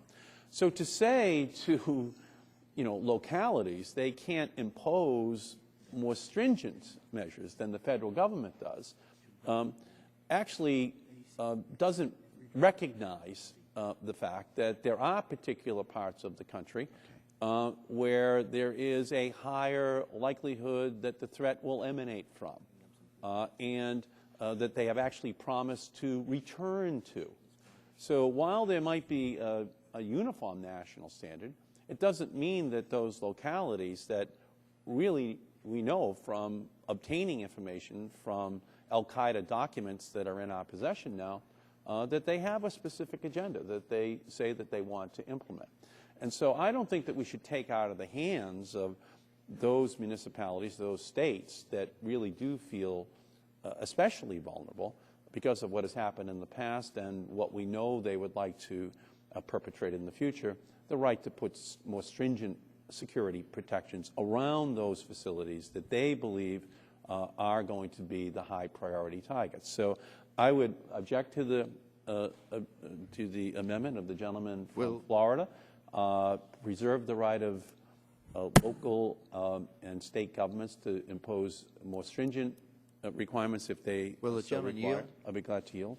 Does the gentleman know that when it comes to hazardous material transportation around all 50 states, the federal government has established laws affecting this, as well as including all our nuclear power plants? So this amendment is simply consistent with that form of national security law, where the federal government is a dominant regulator. The way you're arguing, then Congress will allow any state to do anything they want. They would have blanket authority to do anything they want, and yet we're trying to control terrorist attack through a national security program and Homeland. So if it's appropriate for defining hazardous material transportation as well as nuclear power plants, I would think it certainly should hold also for the drinking water security laws of this country. Again, I just keep coming back to this question of whether or not we want to tie the hands of the local police, the local fire department. You know, these, you know, in terms of requesting that there be a little bit more security in their own area because of what they know, what they're particularly afraid of, given the intelligence which they have gathered. I mean, these, you know, listen, the response, if there's an attack, and I know this from Boston because al-Qaeda was up there, Muhammad Atar and the others, the federal government is not going to be the first responders. The first responders are going to be those policemen, those firemen, right there in the local community. Those are the ones that are going to have to run in. That's what we saw in New York City. And so if there is a municipality, if there is a state that believes they have a special vulnerability, these hometown police and firemen they're heroes, but heroes need some help sometimes. And if they want to put a little extra security around some of these facilities to protect, then I think we should give them the right to do so. So I yield back the balance of my time. Mr. Chairman. Mr. Chairman. Mr. Dingell, recognized for 5 minutes. Thank you, Mr. Chairman. I'd like to direct some questions to the staff here. Standard language on preemption is quite different than the language that I see here in the amendment. Is that correct?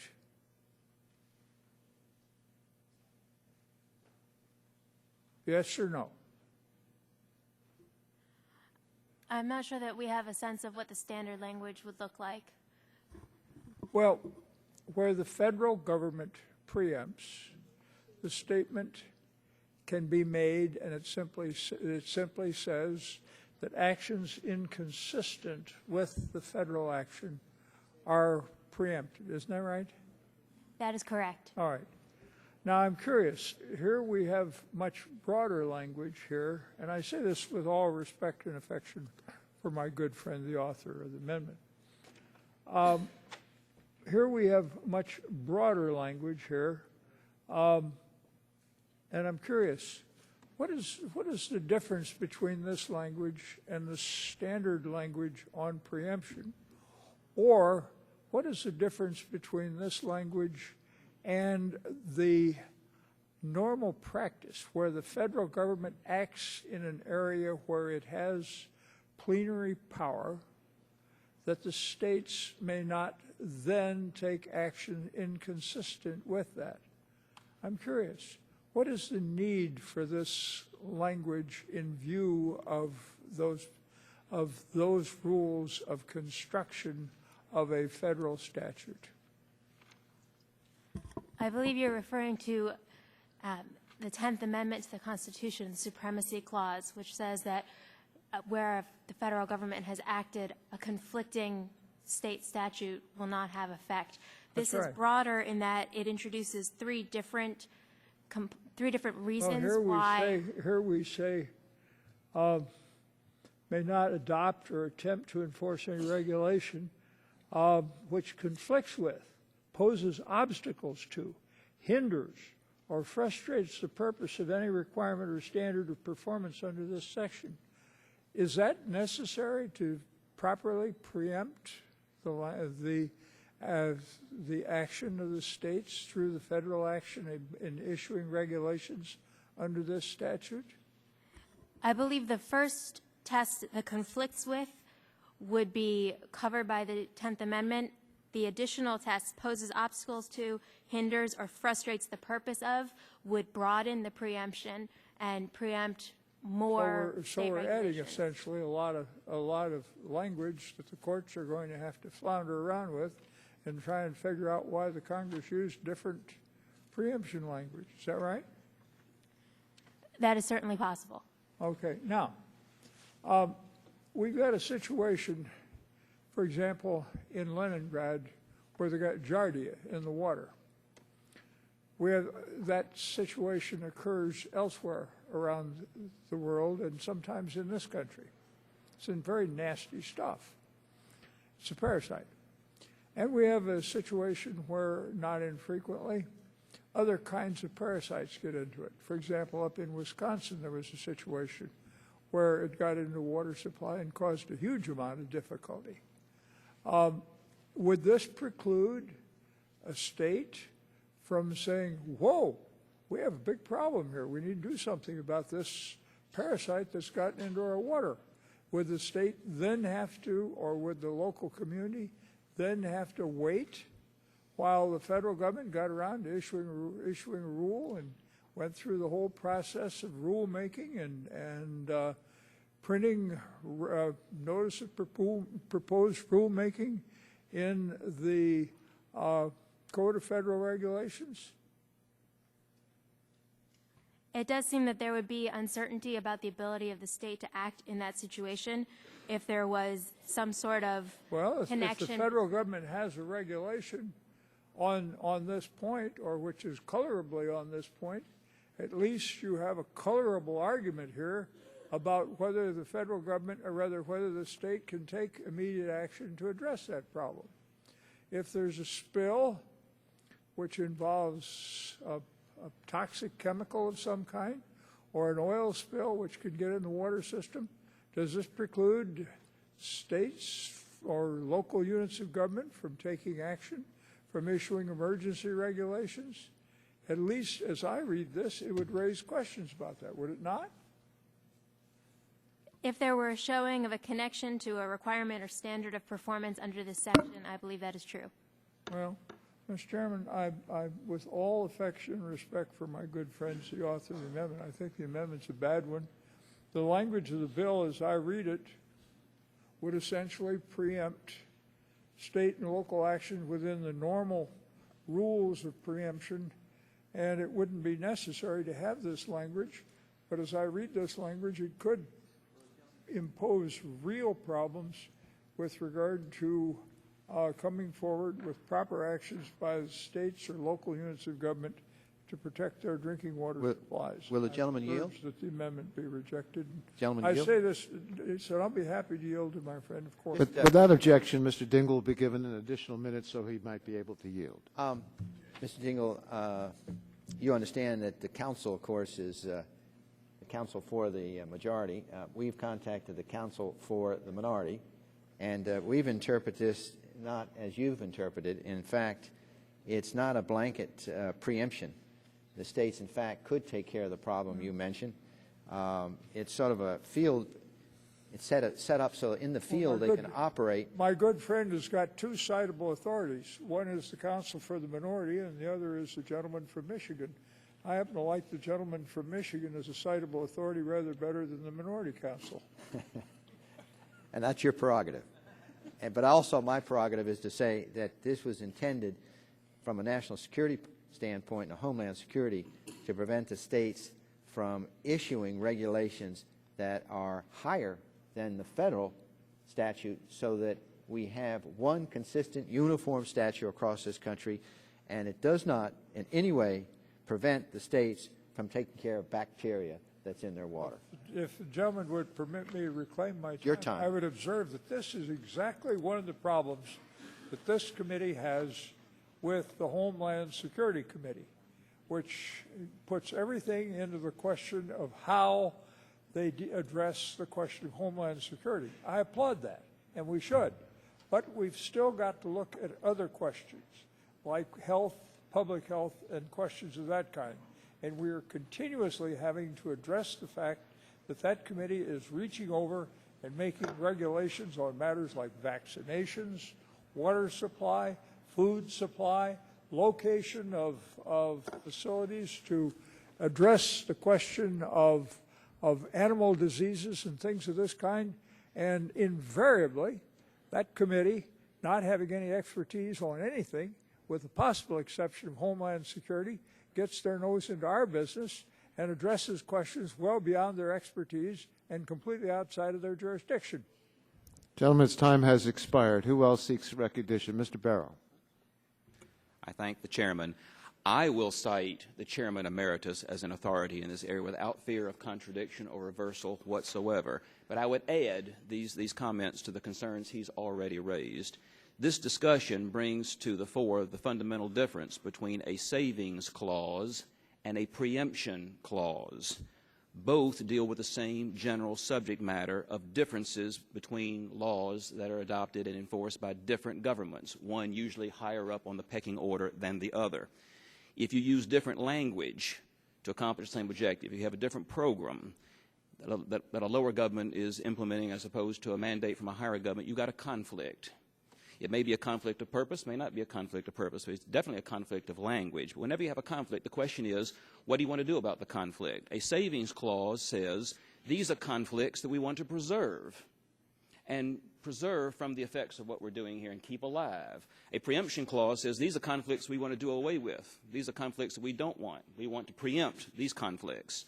Now, as written, subsection N of 1433 started out and remains until it's amended. A savings clause says very simply, take what we're doing here, do what we're telling you to do here, but whatever you do, we're going to preserve anything that is more stringent than what we're requiring here. That is a savings clause that identifies any differences in local programs that are more stringent than what is required by the federal legislation under consideration. It says those will be preserved. They'll be maintained intact.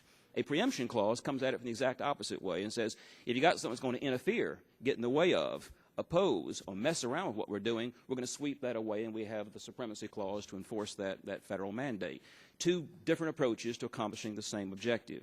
The concern that I've got, in the last meeting, we had a savings clause, and inadvertently, in attempting to address this issue, the minority used language that is appropriate for a preemption clause, and they grafted it into a savings clause. And we discovered the unintended consequence of this was the language that was proposed then says we're going to preserve and allow states to enforce any laws that obstruct, interfere with, conflict with, or get in the way of the federal law. It clearly wasn't intended, and we kind of straightened that out at the time. Now at least we have a straightforward preemption clause. It purports to preempt things that obstruct and get in the way with. Here's my additional concern. At least we got a preemption clause that looks like a preemption clause and is written like one and uses language that's more or less appropriate for a preemption clause. Here's the problem.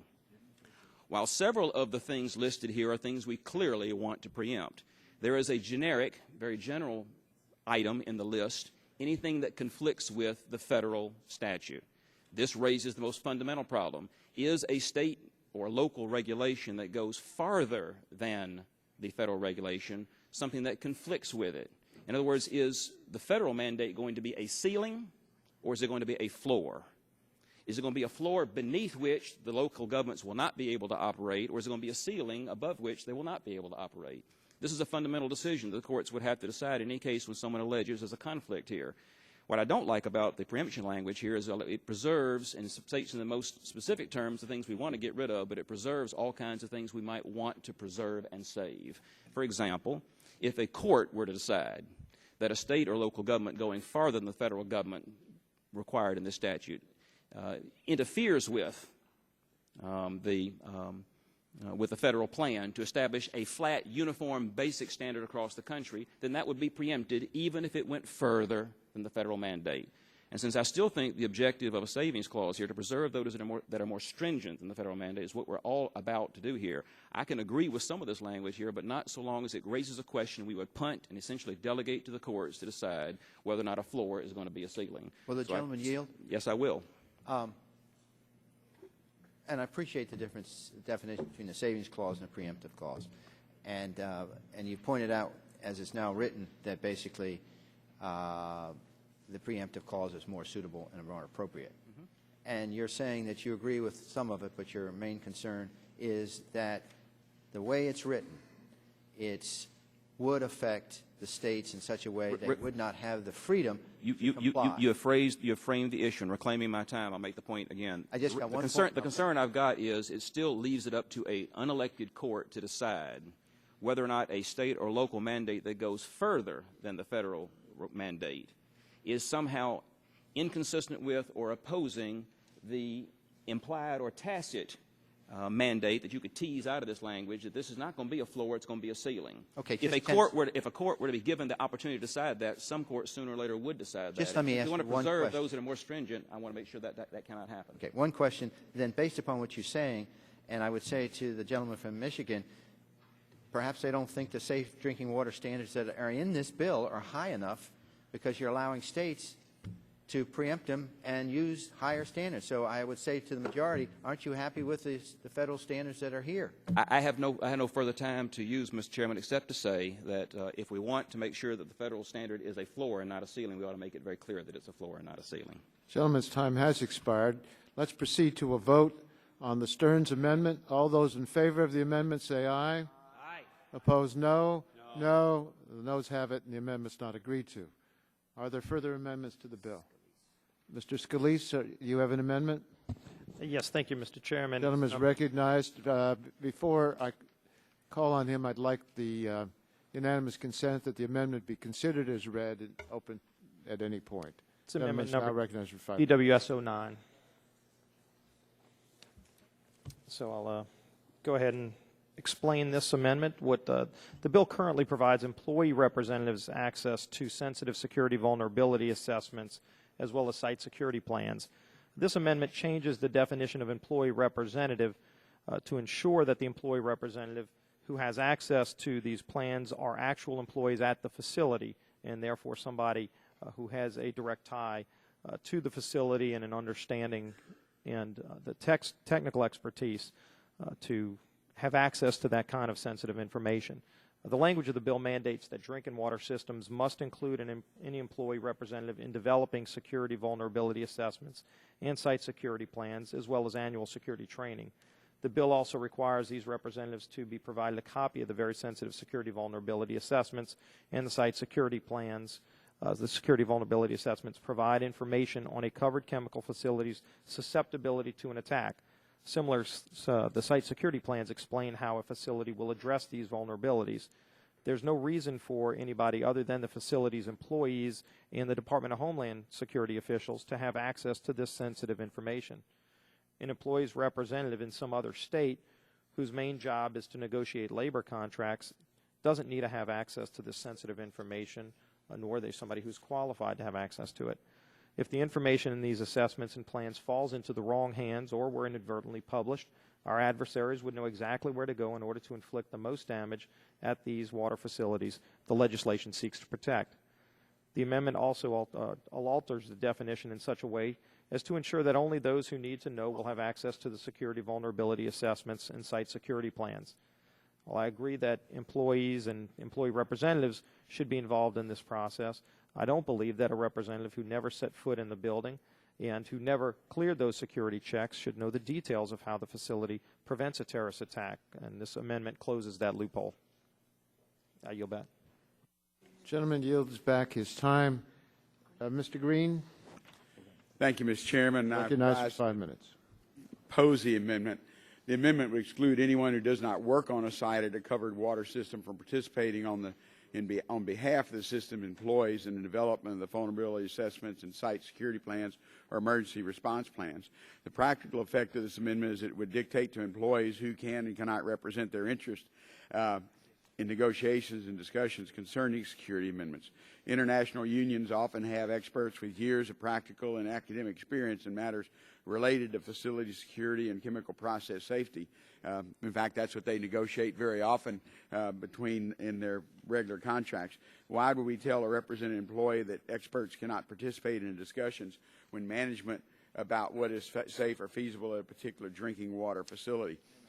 Management can have experts that they bring in do not work there, and so I think this amendment would just limit the ability to the employees who have a bargaining unit working there to have someone there as their expertise to also provide it. And with that, Mr. Chairman, I ask a no vote on the amendment. Gentleman yields back his time. Further discussion on the Scalise amendment? If not, let's proceed to a vote. All those in favor of the Scalise amendment say aye. Aye. Opposed, no. No. No. The noes have it. The amendment's not agreed to. Mr. Upton, for what purpose do you I have an amendment at the desk. It's Joe Barton. It's DWS 15. Without objection, the amendment will be considered as read, and the gentleman is recognized. Joe's right here. And I'm offering this for my very best friend in the world, Joe Barton. Oh, you're here. This is the Barton Amendment, and what this does, if this is a security bill, we want to make sure that, in fact, if we do implement changes with the ISTs at a drinking, if we compel that they happen at a drinking water facility, that in fact security is actually going to be improved through its implementation. That is what the intent of this bill is, and we want to make sure that if there is additional cost that is going to be conducted or by the folks at that particular facility, that in fact at the end of the day we're going to know for sure that security is enhanced at that particular facility. So it's a pretty simple amendment. I would think that it would go along with the intent, and maybe we can pass this on a voice vote. Gentleman yields back his time. I yield back. Further discussion, Mr. Markey. Thank you, Mr. Chairman, very much. Mr. Chairman, I oppose this amendment. If it passes, a drinking water facility cannot be required to adopt safer chemicals or technology unless the state water agency first establishes that safer technology would improve security. And that might sound reasonable, but it actually undermines the premise of this section of the bill. The safer technology requirement is not about bolstering security. It's about what would happen if all of the facility's security measures, the guns, the guards, the gates, the intelligence gathering that must go on around a facility fail, and the terrorists are able to attack the chemicals. It is about reducing the consequence to the workers and the surrounding community if the terrorist attack succeeds. If Muhammad Atta and the other 9 have plotted to penetrate into the facility with these chemicals there, that's what the problem is. And so these methods are an essential too, because they make facilities less attractive targets and because they limit the catastrophic outcomes in the event that all security measures fail. At best, the amendment is redundant because states are already required to consider whether the safer methods reduce risk. The whole tiering system in this bill is based on the idea that facilities with less risks are more secure. Moreover, the legislation says that states can't require inherently safer technology unless they find that doing so would significantly reduce the risk of death, injury, or serious adverse effect to human health resulting from a release of the toxic chemical. At worst, this amendment would require state agencies to review specific threat data showing that terrorists would not be interested in this facility as a target if it adopted safer technology. How would states meet that statutory mandate? I don't see how it could be implemented, and maybe that is the ultimate intent of this amendment, but it has an effect which doesn't really deal with what we're talking about in this legislation, which is to deal with the consequences if all other security at the plant has failed. So I urge a no vote on the Upton amendment. Further discussion, Mr. Barton. Thank you, Mr. Chairman. I want to thank Mr. Upton for leading the fight while I was over on the floor and then in a Republican leadership meeting. I want to support this amendment and comment on what my good friend from Massachusetts just said. He admitted that inherently safer technology, the process is not really about security. And this is theoretically a security enhancement bill. It's confusing, but I think it's worth trying to, once again, elucidate what we're attempting to do here. When we talk about inherently safer technology in the environmental arena, we're talking about technologies that have less likelihood of creating an environmental problem. It's safer in the sense that you process the water, or in the next bill, the chemical process, in a way that enhances the potential that there will not be an environmental problem. It's inherently safer technology from an environmental standpoint. That's a good thing. Now, Republicans would say we want to put a cost-benefit test to that, inherently safer technology. Is it inherently safer, and is it as cost-beneficial as the existing technology? So you can have a debate between the majority and the minority about the cost-benefit requirement, but we both agree that if you can operate a process, in this case for water for purification, in a way that's inherently safer from an environmental standpoint, that's a good thing. Okay? But when you use that test for a security process, you're comparing apples to oranges. And what this amendment does is say the inherently safer technology test should only be used if it results in a safer anti-terrorism situation. Now, when we talk about terrorism and security in water facilities, traditionally we would be talking about physical barriers and training of the guards and the number of guards and alarm systems and monitoring systems and systems to protect whatever classified or security information is at the facility. But inherently safer technology, in the sense that it's in this bill, has nothing to do with that. Nothing to do with that. So again, this amendment is really straightforward. If we're going to use that standard for a security bill, then it should result in a more secure facility against terrorism. That's what this amendment does. And in a perfect world, there's no partisan or majority-minority disagreement about that. Of course, in this committee on some of these markups, we're not operating in a perfect world. I understand that. But we should be operating in a logical world. And even in a logical world, I think this amendment should be adopted. So I would support the Barton amendment that's offered by Mr. Upton and hope the committee would endorse it. And with that, Mr. Chairman, I yield back. Gentleman yields back his time. Is there further discussion of this amendment? If not, we'll proceed to a vote. All those in favor of the Barton amendment say aye. Aye. Opposed, no. No. No. The noes have it, and the amendment's not agreed to. Are there further amendments to the bill? If not, let us proceed to a vote on the amendment in the nature of a substitute. All those in favor of the amendment in the nature of a substitute say aye. Aye. Opposed, no. The ayes have it. The amendment in the nature of a substitute is agreed to. The motion now comes on reporting the bill as amended. All those in favor say aye. Aye. Opposed, no. The ayes have it, and the motion is agreed to. We will now proceed to the next bill, and I want to ask Mr. Mark if you would take over the chair. The clerk, in the meanwhile, will report the next bill.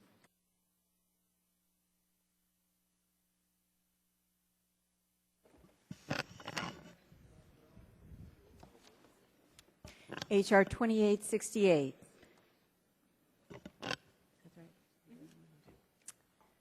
A bill to amend the Homeland Security Act of 2002 to extend, modify, and recodify the authority of the Secretary of Homeland Security to enhance security and protect against acts of terrorism against chemical facilities and for other purposes. Without objection, the bill will be considered as read. Chair turns over the gavel to Mr. Markey.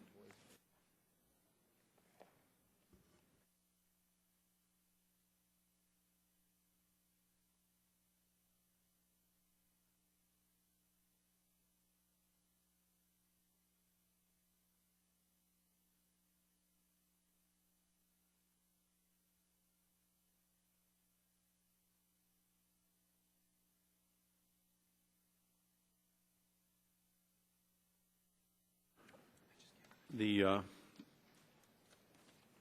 chair will ask the clerk to report the amendment in the nature of a substitute. Amendment in the nature of a substitute to H.R. 2868. Strike all after the enacting. Strike all and insert the following. Without Section objection, 1, short title. Without objection, the amendment will be considered as having been read. The clerk will have the amendment in the nature of a substitute distributed to the members of the committee for their consideration. And may I just ask the chairman, we're going to operate under the same way we did in subcommittee in the last bill, that the amendments, whether they be drafted to the substitute or to the base text, be allowed? Is that all right? I think we have that understanding. okay, without objection, that will be the procedure that the committee adopts without objection, so ordered. Right, the gentleman. So the chair will now recognize himself in order to speak on the substitute. The substitute that I am offering primarily makes technical corrections, but also makes some substantive changes to the Chemical Facility Anti-Terrorism Act. Let me summarize the non-technical changes in the substitute for you to be able to understand briefly. The substitute makes two substantive changes to Section 2103 concerning security vulnerability assessments and site security plans. The changes are, one, that the Department of Homeland Security Secretary must require a chemical facility to submit a site security plan, and two, any person selected by the owner or operator or by an employee representative to participate in developing the security vulnerability assessment or site security plan must be allowed to participate if that person has relevant knowledge, experience, training, or education. The substitute changes the start date to 2011 for increasing the number of chemical facility inspectors at the Department of Homeland Security. It also modifies subsection E to clarify that a non-supervisory employee should have the opportunity to accompany the Secretary during an inspection of a covered chemical facility if that chemical facility does not have employee representatives and if the owner or operator is accompanying the Secretary. The substitute clarifies that the Secretary's determination whether or not a vulnerability assessment or site security plan is adequate is a discretionary determination. The substitute makes several technical corrections to Section 2111 and also specifies that the Director of the Office of Chemical Facility Security has to use the facility's assessment to make his or her determination concerning methods to reduce the consequences of a terrorist attack. The substitute clarifies that all public water systems subject to the Safe Drinking Water Act are exempt from H.R. 2868. The substitute adds a new subsection to Section 2115, security background checks, creating a reconsideration process for employees who want to appeal their employer's determination that they pose a security risk. And finally, the substitute clarifies the type of information on background checks that the Secretary must provide in the annual report. These changes were developed in consultation with many of the key stakeholders in the legislation. They are fair, they are reasonable. I urge all members to support this substitute, and my time for a statement has expired, and I'll turn to recognize the ranking member, the gentleman from Michigan, Mr. Upton, for a statement. Well, thank you, Mr. Chairman, and I would like to ask unanimous consent to put a couple of different letters into the record at this point. And I want to read just from one of them for a brief paragraph. And that is the American Chemistry Council, in a letter dated yesterday, says this to Chairman Waxman: the IST provisions which authorize DHS to order the mandatory implementations of IST have proven the most difficult issue on which to find common ground, and we are the primary reason the ACC is unable to endorse the bill. So this is somewhat new information, as they were don't want to say on the fence, but they were hoping that we could fix this provision, and we were unable to. I know we're going to have an amendment to fix that again, and should it not not be adopted, as I say, they are not in support, unable to endorse the bill written by Cal Dooley, our former colleague and good friend of all of us. So if I might ask unanimous consent to put that into the record at this point. Without objection, that a very fine letter with many very nice things to say about this bill will be included in the record at this point. And I know we have a number of amendments, and I think on our side we're ready to proceed. Mr. Pitts is going to go first on our side. So are there other members seeking recognition to speak at this time? Then Chair seeing none, will recognize the gentleman from Pennsylvania. Thank you, Mr. Chairman. I have an amendment at the desk. The clerk will report the amendment. It's CFS 016.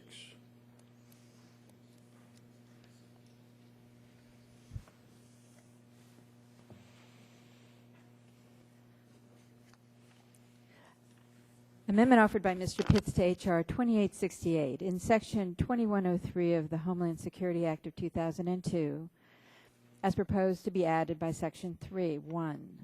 Mr. Chairman, Strike paragraph 1 of subsection. Ask consent to the amendment.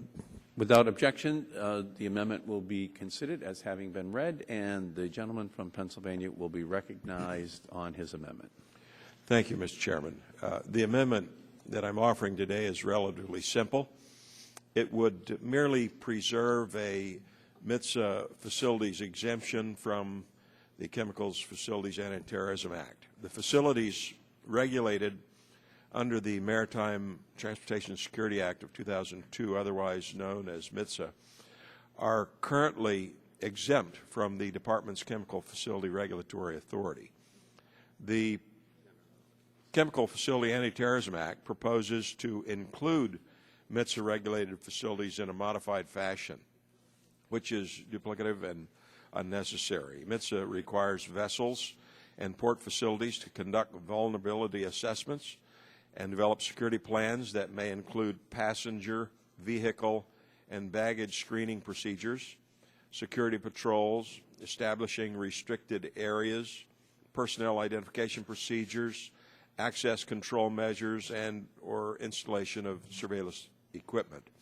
MITSA creates a consistent security program for all of the nation's ports to better identify and deter threats, and it was well developed using risk-based methodology. It focuses on those sectors of maritime industry that have a higher risk of involvement in a transportation security incident, including various tank vessels, large passenger vessels, cargo vessels, offshore oil and gas platforms, and port facilities that handle certain kinds of dangerous cargo or service the vessels listed above. The Coast Guard already has over 4,000 marine safety personnel who, along with over 600 dedicated inspectors, oversee MITSA facility security. This year alone, the Coast Guard will hire another 139 marine inspectors who are responsible for inspecting approximately 3,200 MITSA-regulated facilities.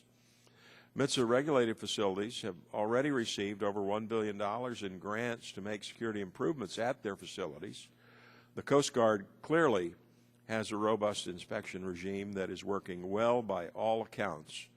While no facility can be 100% guaranteed secure all the time, to insist that additional vulnerability assessments and security plans be developed is an unnecessary and costly waste of time. And so I urge support for the amendment. I yield back. Great. The gentleman's time has expired. The chair will recognize himself in opposition to the amendment.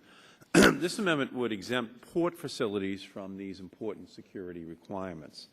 The bill requires the Coast Guard and the Department of Homeland Security to work together to figure out how to ensure that high-risk port facilities that are regulated under the Maritime Transportation Security Act meet the same standards as other chemical facilities.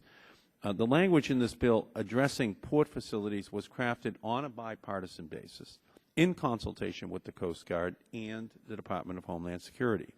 We have worked closely with members of this committee to refine this language as follows. The Commandant of the Coast Guard, not the Department of Homeland Security Secretary, will be the primary regulator for these facilities. Additionally, before the Secretary can make an inherently safer technology determination for a port facility, she must consult with the relevant captain of the port in order to consider properly the local port-related security needs. I oppose efforts to exempt these facilities entirely. It makes no sense for a high-risk chemical facility located at a port to face different security standards than a similar facility 1 mile inland. That is an inconsistent patchwork quilt approach to security, and one that could mean lower standards of security for those working at or living near vulnerable port facilities. The Department of Homeland Security agrees that port facilities should be a part of the chemical security program. I agree with that. The bill, as amended in subcommittee, avoids duplication of effort by federal agencies, provides a single regulator for these facilities, but guarantees a minimum standard for security across the nation, and I urge my colleagues to vote no on the Pitts Amendment. Are there other members seeking recognition to speak on the Pitts Amendment? The chair sees none. The vote then comes on the Pitts Amendment. All those in favor signify by the sign of aye. All those opposed, no. No. The noes have it. The noes have it. The amendment is defeated. Are there other amendments pending? The gentleman from Louisiana, Mr. Scalise.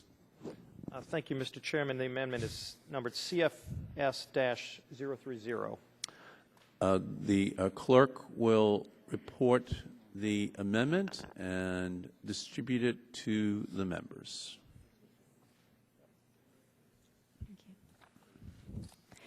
Amendment to the amendment in the nature of a substitute to H.R. 2868, offered by Mr. Scalise of Louisiana.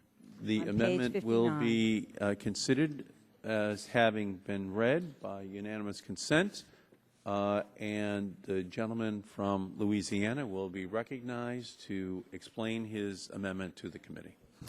Okay, thank you, Mr. Chairman. What this amendment does, it addresses again the employee representative. It was made clear on the vote that we had on the water bill that the votes were obviously there to allow an employee representative to be somebody who doesn't work at the facility, but if we are going to have somebody on a site at a chemical facility, which clearly has a lot of security requirements, I think at a minimum that person should have to go through the same security background checks as an employee that would be otherwise represented if it wasn't a non-employee that didn't work at the site. So if there's going to be an employee representative, at a minimum we should require that this person who will have access to the site security plan and who will have access to the security vulnerability assessment, that person should at least go through the background and security checks that a regular employee would have to go through, including measures designed to check the criminal history, which they do for the regular employees, and also measures designed to identify people with terrorist ties. Those kinds of checks are in place for employees at the chemical facility, and if this bill is purported to be about security, which I seriously doubt, I think it's more about having the Department of Homeland Security have one more opportunity to inject radical environmental policies over chemical plants. But there's a loophole in this bill that allows a non-employee to come in as the employee representative who could possibly have terrorist ties or a criminal background that a regular employee would have had to go through a regular security background check. All this amendment says is if a designated employee representative is not an employee of the facility, then they at least have to go through the security background check that an employee would have to go through, because again, this person would have access to the site security plan, the security vulnerability assessment, and be given access to this chemical facility. So I think it's a minimum requirement that we can put in place if we are going to allow an employee representative to come into the facility who is not an employee of that facility. So I would urge adoption of this amendment, and I'll yield back. The gentleman's time has expired. The chair will recognize himself. Just to note that this is a common sense approach to dealing with this issue, to make sure that security of information at one of these facilities is maintained, and I urge support for the gentleman from Louisiana's amendment. Are there other members seeking recognition to speak on the amendment? The vote then comes on the amendment of the gentleman from Louisiana. All those in favor signify by the sign of aye. All those opposed, no. The ayes have it, and the amendment is adopted. Are there other members seeking recognition? The gentleman from Georgia is recognized for that purpose. Mr. Chairman, I have an amendment at the desk. The clerk will report the amendment of the gentleman from Georgia and have it distributed to the members for their consideration. The clerk is recognized. Amendment to the amendment in the nature of substitute offered by Mr. Gingrey to H.R. 2868. In Section 2111 of the Homeland Security Act of 2002 as proposed to be added by Section 3. I ask unanimous consent that the amendment be considered as having been read and without objection so ordered, and the gentleman from Georgia will be recognized for the purpose of explaining his amendment. Chairman Markey, while every member of this committee and this House recognize our solemn duty to protect the country, we also have an obligation to proceed, even on security matters, in a thoughtful manner with an eye to what is practical, reasonable, and achievable at the federal level. From the broad perspective, this bill requires high-risk facilities to assess all of their chemical storage plants and processes to determine whether they can switch to other chemical storage plans or processes in a manner that's consistent with this inherently safer technology, IST, standard. However, the Department of Homeland Security testified on June 16th of this year that it does not have any IST specialists, and the department was severely lacking in its understanding of these matters. Mr. Chairman, considering the enormous power given to Department of Homeland Security to reorder American manufacturing in this bill and the impact it will have on jobs and future economic growth, it's simply unacceptable to implement this type of program without experts who can lend real-world credibility to these decisions.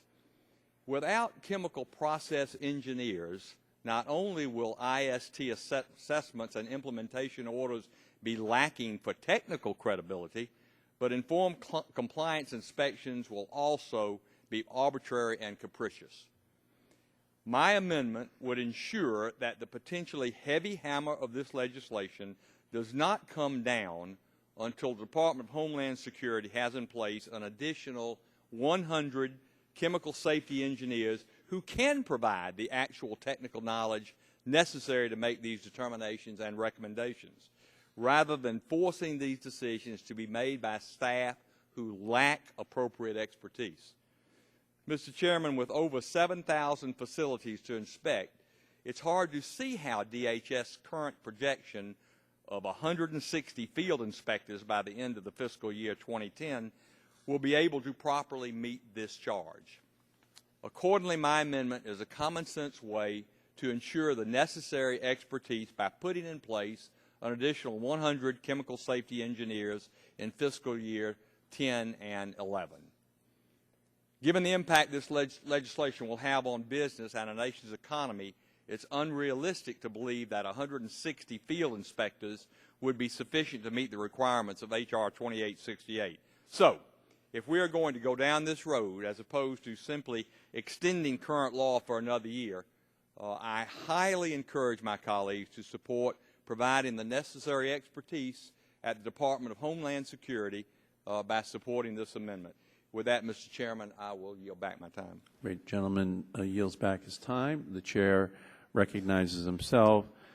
To just point out that the amendment of the gentleman from Georgia would actually block important security measures until 100 additional chemical process engineers are hired by the Department of Homeland Security, meaning that after the first 10 or 20 or 30 or 50 or 70 have been hired, they can't start to work until all 100 have been hired and are receiving a paycheck.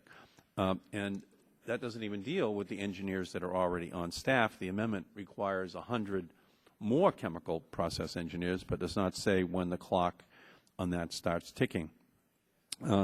So it's just hard to tell, but the impact could be to, just delay the implementation of an assessment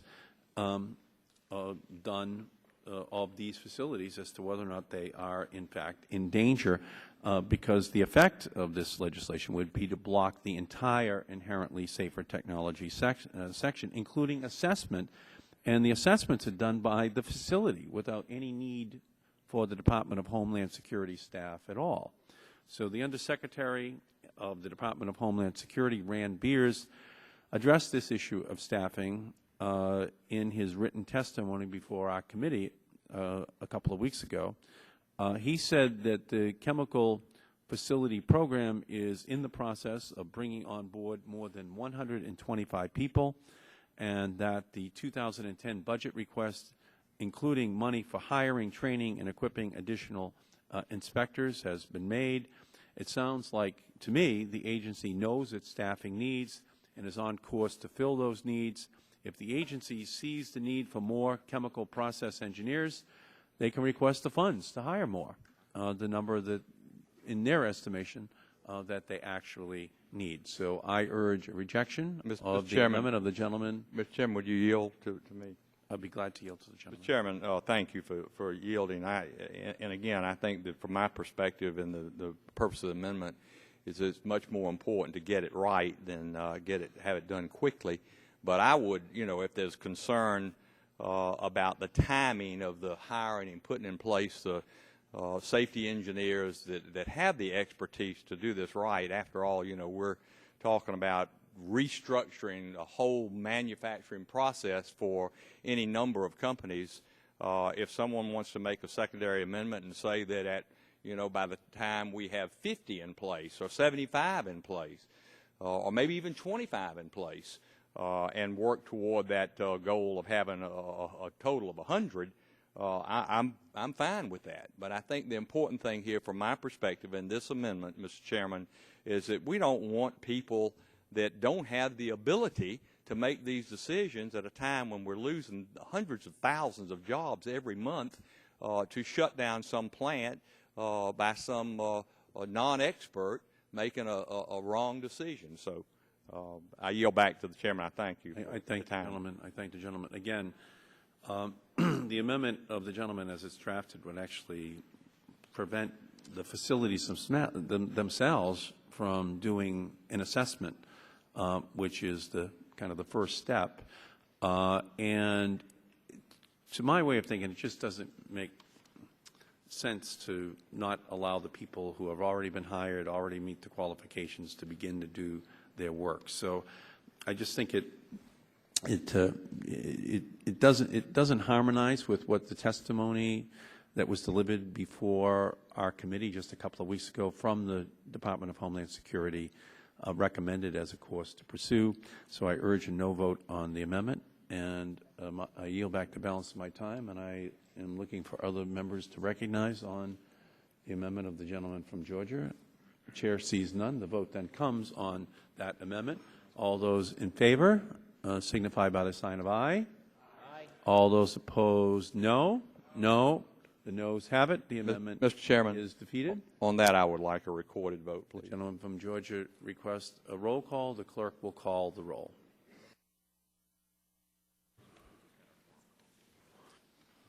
Johnny is interested. He suggests. Mr. Waxman.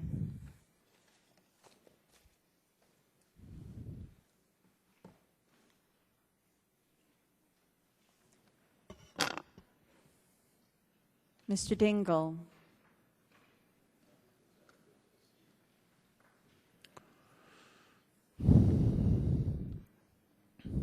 Mr. Markey. Votes no. Mr. Markey votes no. Mr. Boucher.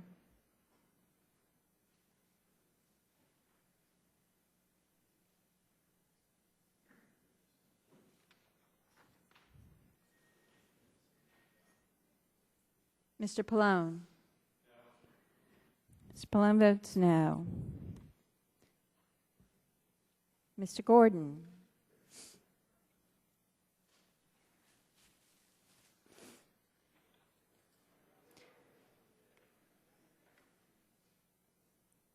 Mr. Stupak. Mr. Stupak votes no.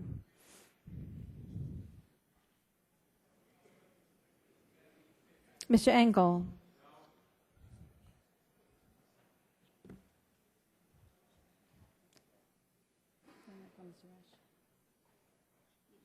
Is he here? I'm sorry. I skipped right down. Ms. Eshoo. Ms. Eshoo votes no.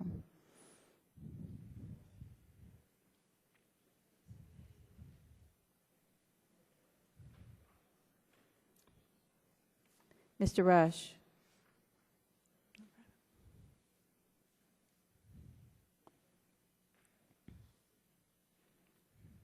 Mr. Green.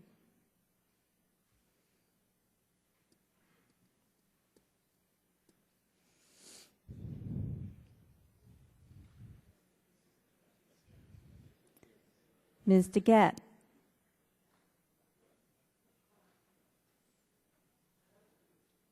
Mr. Engel. Mr. Engel votes no. I had him no. It's okay.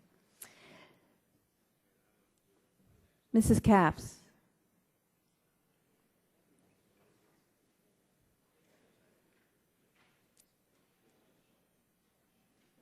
Mr. Doyle. Mr. Doyle votes no. Ms. Harmon. Ms. Harmon votes no. Ms. Schakowsky. Ms. Schakowsky votes no. Mr. Gonzalez.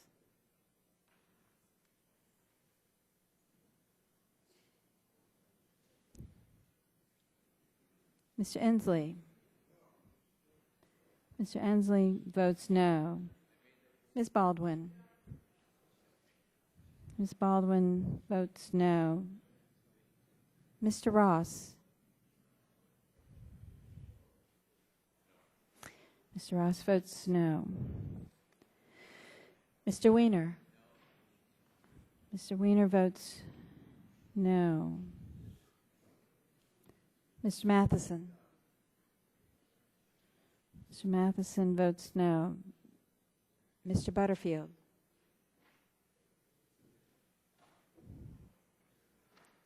Mr. Melanson. Ms. Melanson votes no.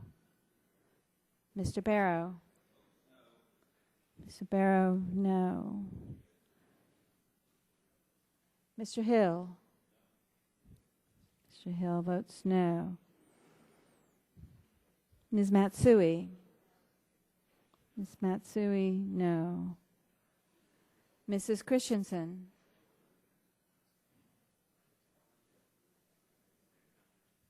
Ms. Castor. Ms. Castor votes no. Mr. Sarbanes. Mr. Sarbanes votes no. Mr. Murphy of Connecticut.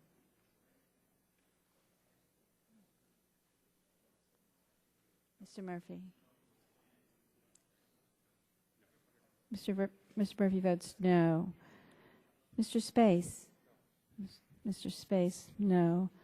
Mr. McNerney. Mr. McNerney votes no. Ms. Sutton. Ms. Sutton, no. Mr. Braley. Mr. Welch. Mr. Welch votes no. Mr. Barton. Mr. Hall. Ralph? Where's Ralph? Who was there? Mr. Upton. Aye.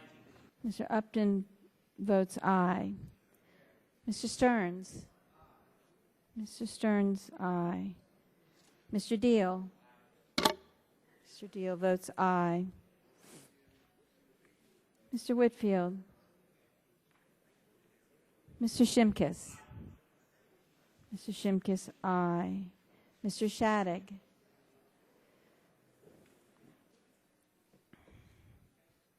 Mr. Blunt.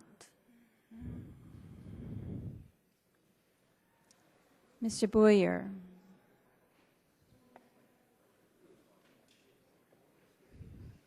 Mr. Radonovich. Mr. Radonovich votes aye. Mr. Pitts.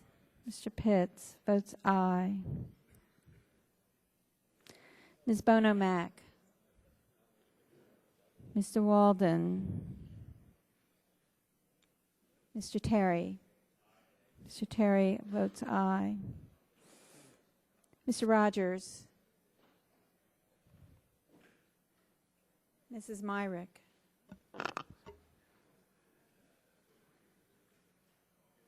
Mr. Sullivan. Mr. Sullivan votes aye. Mr. Murphy, Pennsylvania. Mr. Murphy votes aye. Mr. Burgess. Mr. Burgess, aye. Ms. Blackburn. Mr. Gingrey. Mr. Gingrey votes aye. Mr. Scalise. Mr. Scalise votes aye. Mr. Dingell. Mr. Dingell votes no. Ms. DeGette. Ms. DeGette votes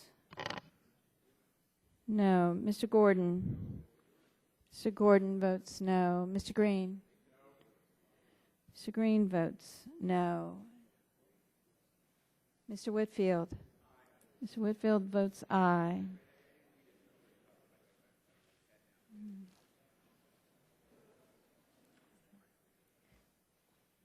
Mr. Braley. No. Mr. Braley votes no.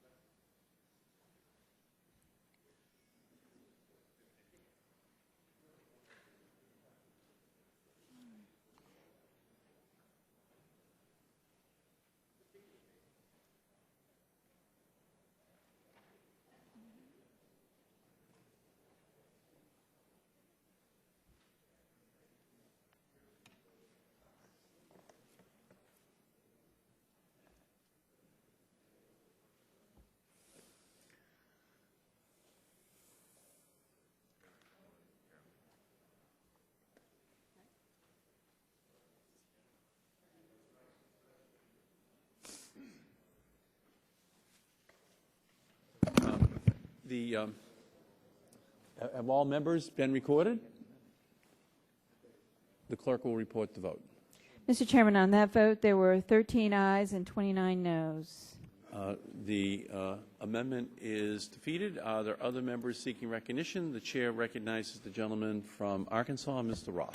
Mr. Chairman, I have an amendment at the desk. The clerk will report the amendment and distribute it to the members for their consideration. The clerk will report.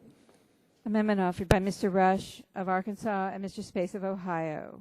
Amend Section 2111E of the Homeland Security Act Without of objection, 2009 as the amendment will be considered as having already been read, and the gentleman from Arkansas is recognized to explain the amendment that he and the gentleman from Ohio, Mr. Space, are making to the committee. The gentleman is recognized. Thank you, Mr. Chairman. This amendment works to address and analyze some of the concerns that I have regarding how this legislation could potentially have an adverse effect on the agricultural sector, including farmers, agricultural wholesalers, retailers, and others that are required to conduct security assessments under this legislation. The amendment requires that within 6 months after enactment, the Secretary shall conduct an assessment of how compliance with this bill will impact the agricultural sector and report its findings back to the Energy and Commerce and Homeland Security Committees. This assessment shall be conducted in consultation with other appropriate agencies and should include the scope of agricultural facilities covered and an assessment of those facilities placed in Tier 1 or 2 because of the potential or extent of harm from the release of a substance at the facility, a survey of methods or practices other than removing the product from manufacture or sale that they could use to reduce the consequences of a terrorist attack, and the cost and feasibility associated with any method. Finally, it will include an assessment of how these methods will impact our farmers who are the end users of these products, and will include recommendations on how to mitigate any adverse impacts identified in the report. The amendment also provides that the Secretary may award grants up to $3 million based on need to those agricultural wholesalers and retailers who must conduct security assessments under this legislation, in addition to the guidance already provided in the underlying bill to help these facilities comply. My amendment is supported by the Agricultural Retailers Association, the American Farm Bureau, the USA Rice Federation, and the Fertilizer Institute. I'd like to thank the chairman and committee staff for working with me and Congressman Space to address some of the concerns that we, along with several of our colleagues, expressed regarding the potential for the IST requirement to affect the agricultural sector. And I think this study is a step in the right direction. I would urge my colleagues to support this amendment to determine the effect that this legislation could have on the agricultural sector. And, Mr. Chairman, if I could, I would yield to my colleague from Ohio for any comments he might have on it in my time remaining. Thank you, Mr. Ross. I'd like to thank my colleague from Arkansas for his work on this amendment as well. The biggest concern I have with this legislation before us now is how it's going to affect the agricultural community. In districts like mine, as well as that of Mr. Ross, agriculture has an enormous economic impact, and it's a big part not just of our culture or our economy, but also our culture.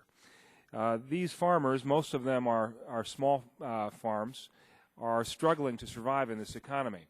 And there are a lot of reasons for that. One of those reasons is the high cost of fertilizer and pesticide. There are some very serious concerns about the effect of this legislation as it relates to their profit margins, which are growing exceedingly narrow. This amendment seeks to garner more information on the effects of the legislation on the agricultural community, and it will end the guesswork and allow the House to work off of good, concrete information. So again, I'd like to commend my colleague from Arkansas for his work on this, along with the staff, and I would yield back the balance of my time to my colleague from Arkansas. Will the gentleman yield? Yes. I just want to say, as we've looked over this amendment, I think that it is very important that you have the Farm Bureau support. That's something that's certainly an important group in my state of Michigan, and appreciate. I think it's a step in the right direction. Would the gentleman yield? Yes. I thank Gentleman Fielding. I agree with the gentleman from Michigan. It is a very good amendment, and it really does clarify exactly what we should be doing to help, providing funding for agricultural facilities, and I hope that the committee adopts the amendment. Thank you, Mr. Chairman, and I yield back my remaining 1 second. Great. Gentleman's time has expired. Are there other members seeking recognition? The gentleman from Illinois. Strike the last word. Without objection, so the gentleman will be recognized for that purpose. And I'll be real brief. I want to thank my colleagues for bringing this forward. And I would just highlight the fact that this is a similar argument that I was trying to put forth on the Safe Water Drinking Act as far as regulations and costs to rural America, small facilities and stuff. So I applaud what you're doing to help keep the cost low for agricultural communities and the fertilizers and all the chemicals that go, as that's going to be passed on to the end user. That's the same debate we're having in these other provisions, and I would hope that sometime you would join me in addressing those cost escalations, too. I yield back, Mr. Chairman. Great. The gentleman's time has expired. Are there other members seeking recognition on the Ross Space Amendment? Chair sees none. The vote then comes on the amendment. All those in favor signify by the sign of aye. All those opposed, no. The ayes have it. The Ross Space Amendment is adopted. Are there other members seeking recognition? The gentleman from Florida, Mr. Stearns. Thank you, Mr. Chairman. I have an amendment at the desk. It's CFS 013.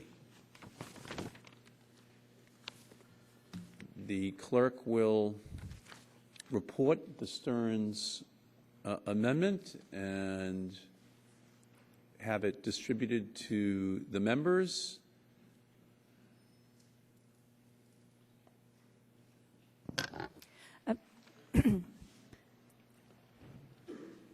Substitute for the amendment in the nature of a substitute offered by Mr. Stearns. Strike all and insert the following. Section 1, extension of authority of the Secretary of Homeland Security to regulate the security of chemical facilities. Without objection, the amendment will be considered as having been read, and the gentleman from Florida will be recognized for 5 minutes to explain his amendment. Thank you, Mr. Chairman.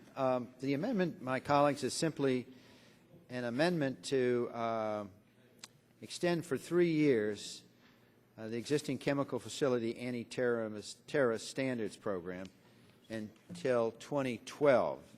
I think there's a good case to do this. As many of you remember, we passed the original CFATS Act in 2006, and they have testified before Homeland Security that they're having a very difficult time implementing this bill. In fact, it's not fully implemented after 3 years.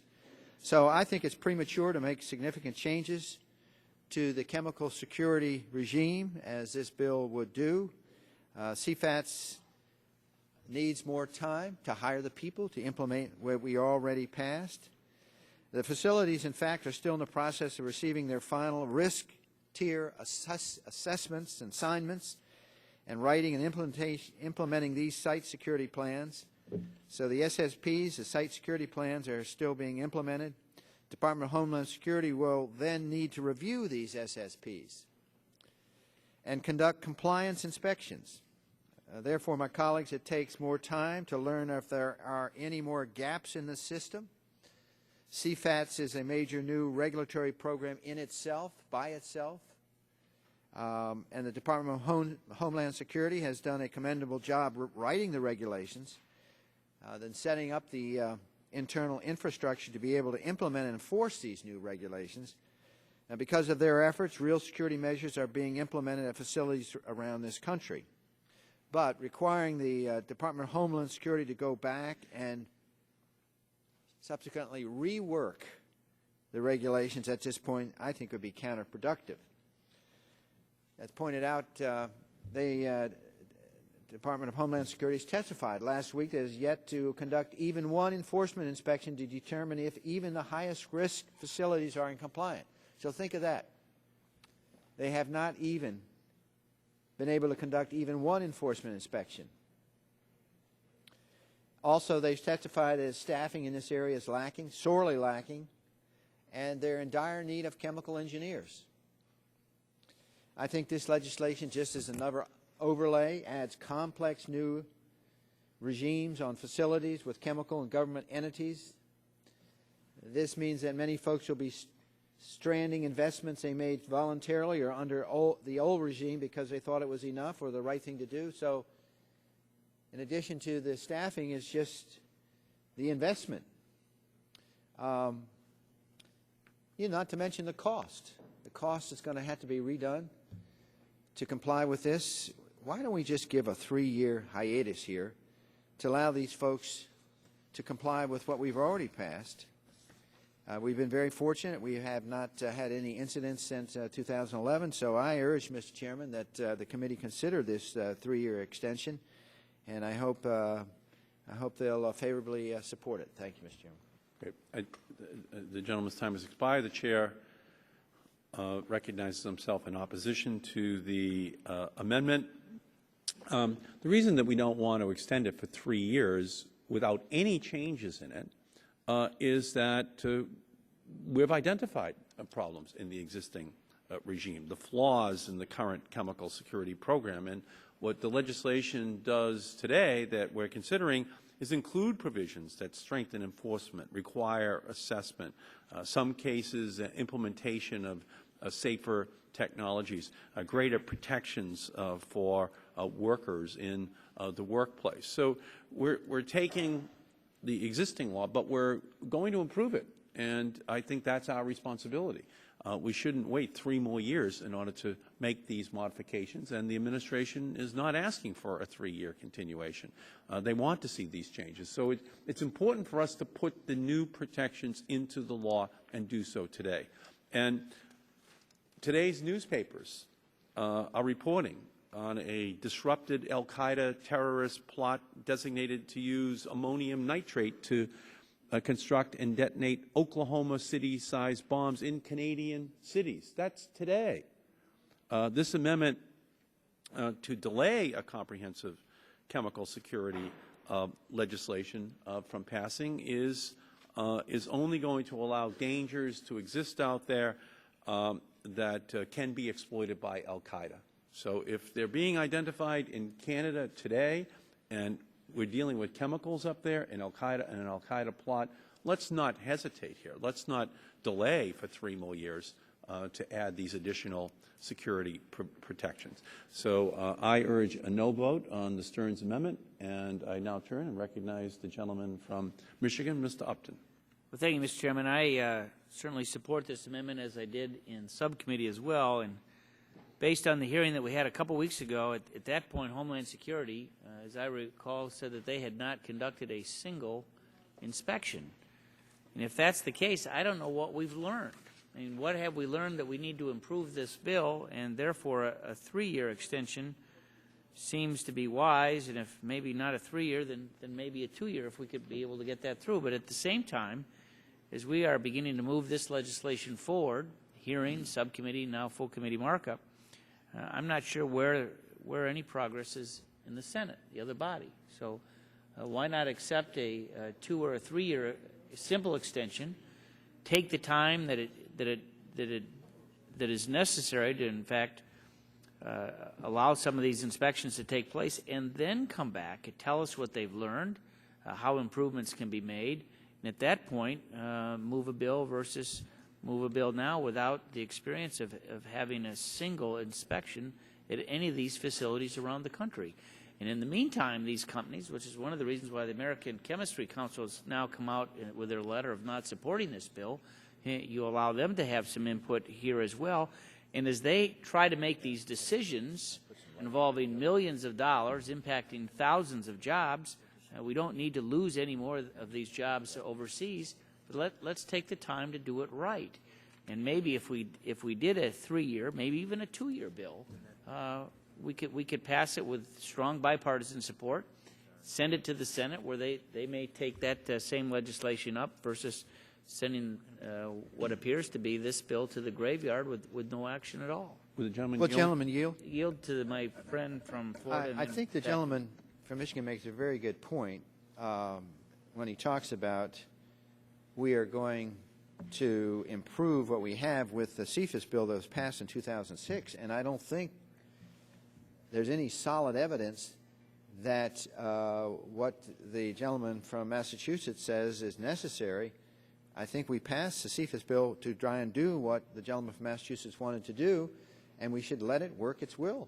And the gentleman from Michigan mentioned the several organizations that have endorsed this amendment. The National Association of Chemical Distributors have indicated they'd like to see a delay.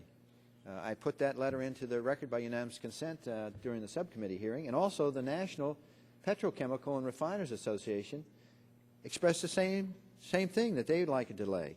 So I think it's subjective to say that we're going to improve it because we don't even have enough evidence to know whether we're improving it or not. And two, when you look at the U.S. Bureau of Labor Statistics, chemical manufacturing employment is projected to decline, with wage and salary employment in this sector decreasing by 16%.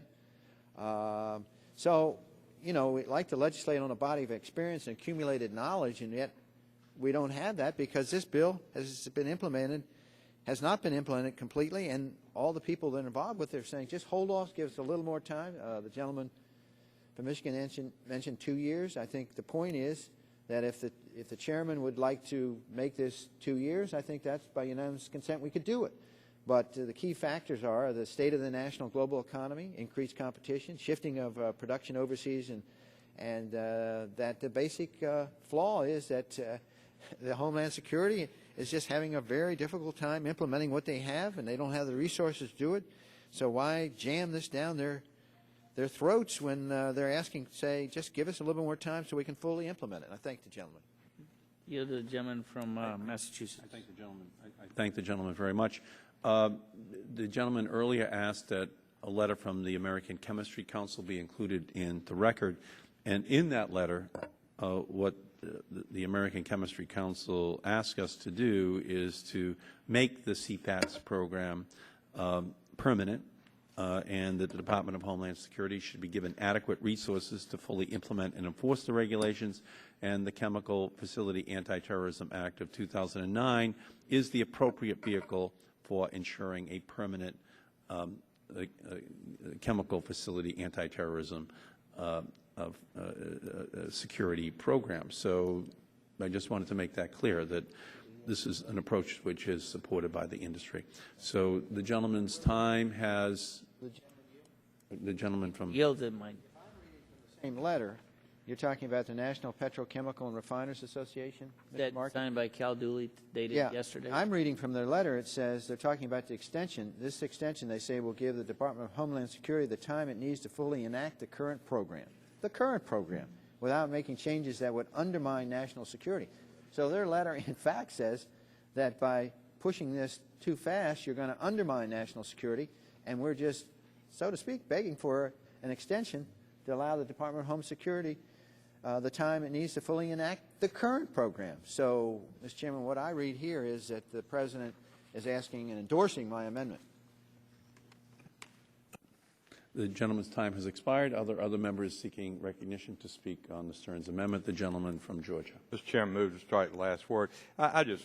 gentleman is recognized for that. Take the 5 minutes, Mr. Chairman, but I think the gentleman from Florida, the ranking subcommittee member, is absolutely right, and that's kind of goes along with the amendment that I offered just a few minutes ago in regard to making sure that we take sufficient time, that we have the expertise in the Department of Homeland Security to do the job in the right manner, and not to make a mistake at a time when we're losing so many manufacturing jobs. And the chemical industry in this country is vitally important. We don't want this all of a sudden to go offshore as well. And so I think in the interest of getting it right, Mr. Stearns has a very good amendment. Take a little time, do it right, and I think that we will achieve what, Mr. Chairman, what you're trying to achieve without the risk of killing jobs and rushing to judgment. So I support very, very favorably the gentleman's amendment. I yield back. Okay, the gentleman's time has expired. Are there other members seeking recognition? The chair sees none. The vote comes on the Stearns Amendment. All those in favor signify by the sign of aye. Aye. All those opposed, no. No. The noes have it. Noes have it. The gentleman from Florida requests a roll call. The clerk will call the roll.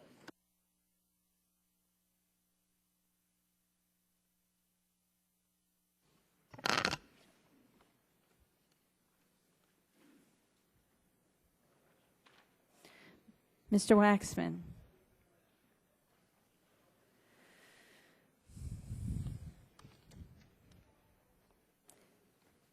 Mr. Dingell. Mr. Dingell votes no. Mr. Markey. Mr. Markey votes no. Mr. Boucher.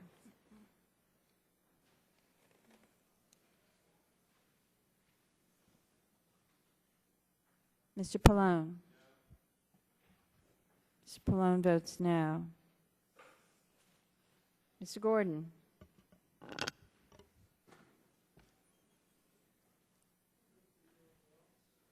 Mr. Rush.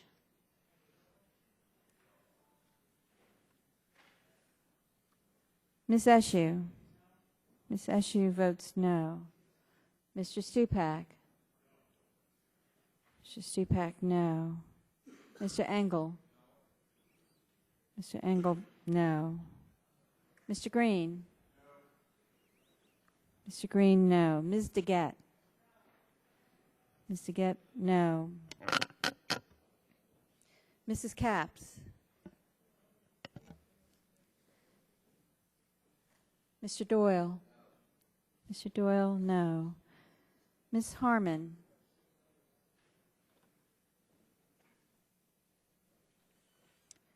Ms. Schakowsky. Ms. Schakowsky, no. Mr. Gonzalez.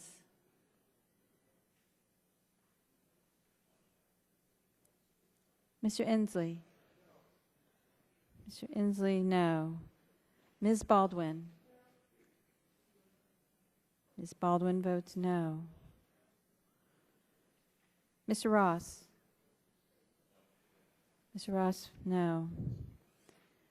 Mr. Weiner? Mr. Weiner, no. Mr. Matheson? Mr. Matheson votes no. Mr. Butterfield?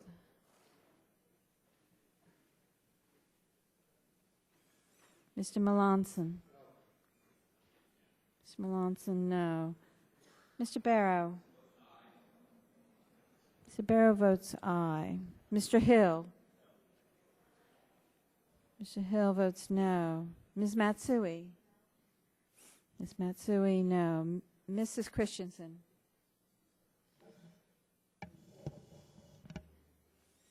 Ms. Castor? Ms. Castor votes no. Mr. Sarbanes? Mr. Murphy of Connecticut? Mr. Murphy votes no. Mr. Space? Mr. Space votes aye. Mr. McNerney? Mr. McNerney, no. Ms. Sutton? Ms. Sutton, no. Mr. Braley? Mr. Braley, no. Mr. Welch? Mr. Barton? Mr. Hall? Mr. Upton? Mr. Upton, aye. Mr. Stearns? Mr. Stearns, aye. Mr. Deal? Mr. Whitfield? Mr. Shimkus? Mr. Shimkus, aye. Mr. Shattuck? Mr. Blunt? Mr. Boyer?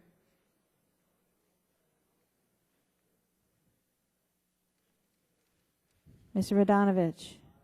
Mr. Radonovich votes aye. Mr. Pitts? Ms. Bono-Mack? Mr. Walden? Mr. Terry? Mr. Terry? Mr. Terry votes aye. Mr. Rogers? Mr. Rogers, aye. Mrs. Myrick? Mr. Sullivan? Mr. Sullivan, aye. Mr. Murphy of Pennsylvania? Mr. Murphy, aye. Mr. Burgess? Mr. Burgess? Mr. Burgess, aye. Ms. Blackburn? Mr. Gingrey? Mr. Gingrey, aye. Mr. Scalise?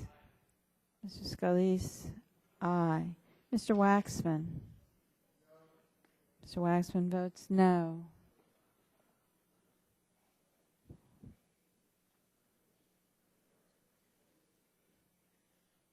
Mrs. Capps?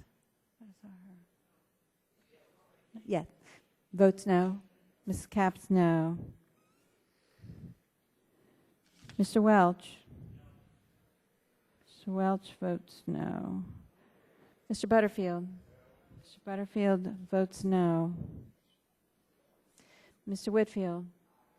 Mr. Whitfield, aye. Mr. Deal? Mr. Deal votes aye. Mr. Boyer? Mr. Boyer, aye.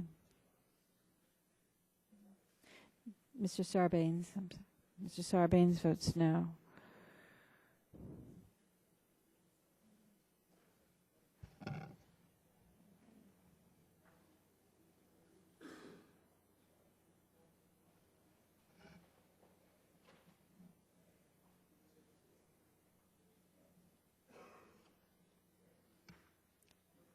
Any other member wish to be respond to the vote? If not, the clerk will announce the vote. Mr. Chairman, on that vote, the ayes were 16 and the nays were 28. 16 ayes, 28 noes. The amendment is not agreed to. Further amendments to the bill? Mr. Sullivan, you have an amendment at the desk? You have an amendment at the desk. Without objection, the amendment will be considered as read, and the gentleman is recognized for 5 minutes to speak on his amendment. Thank you, Mr. Chairman. I appreciate you allowing me to offer this amendment. Simply, my amendment will protect American jobs at the facilities affected by this legislation. This amendment would only allow the Secretary of Homeland Security to implement inherently safer technologies if he or she determines that the implementation would not significantly or demonstrably reduce the operations of the covered chemical facility or result in the reduction of workforce of a covered chemical facility.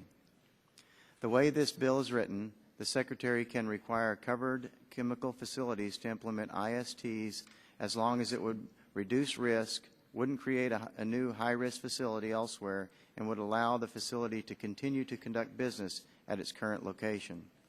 The legislation does not require the Secretary to consider the impact on the local economy or the local workforce. IST implementation could cost these facilities tens of thousands of, or even millions of dollars. These costs would result in fewer jobs. I think we need to address these employment concerns, especially during our nation's economic recovery and record unemployment levels.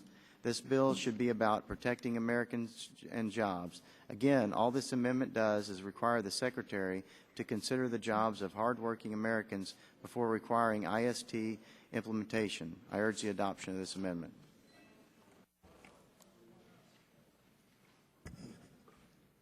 Further discussion of the amendment? Mr. Markey. Thank you, Mr. Chairman. Mr. Chairman, I oppose this amendment.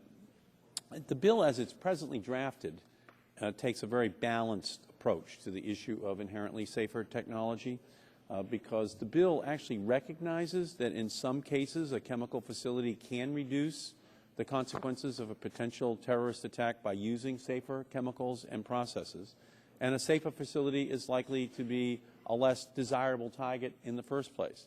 And that's why the bill gives the Secretary the authority to decide whether a high-risk facility should switch to safer technology. The bill also recognizes that the use of safer chemicals and processes might not be possible in all cases.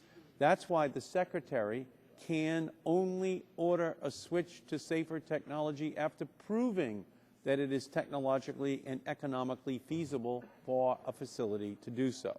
And the bill ensures that chemical facilities provide the Secretary with information about the personnel implications of implementing inherently safer technology so that she can consider potential job losses. In this way, the Secretary will also be able to consider all impacts of her decision on a specific facility before taking action. The amendment does not require the Secretary to examine the potential benefits of inherently safer technology, such as reducing costs associated with physical security at a facility or the reduction in potential off-site consequences in the event of a terrorist attack. However, the amendment would succeed in delaying the implementation of inherently safer technology, and that seems to be its ultimate objective. So the impact of this would be quite dramatic if it was accepted. I urge a no vote. Any further discussion on the amendment? Mr. Shimkins. Mr. Chairman, again, briefly in support of the amendment. Thank you, Mr. Chairman. I think it's a great amendment. I appreciate my colleague from Oklahoma bringing it forward. It does address this issue of inherently safer technology and the real-world results, which will be job loss. Now, in the legislation, it talks about if the bill would create an unsafe facility somewhere else, then the Homeland Security could rule that maybe it not be enacted. But the real result of this is the development and the expansion of chemical facilities overseas. Yeah, we won't change locations. What will happen is our plants, our jobs, this will be conducted overseas with less stringent rules, less stringent regulations, and the commensurate impact will be less jobs. So what my colleague, Mr. Sullivan, is trying to do is put down the marker that on this and the job impacts that this will create. I ask my colleagues to support the amendment. I want to thank him for bringing it forward, and I yield back my time. Any further discussion? If not, let's proceed to a vote. All those in favor of the Sullivan amendment will say aye. Aye. Opposed, no. No. No. The noes have it. The amendment's not agreed to. I ask for a recorded vote. Clerk will call the roll.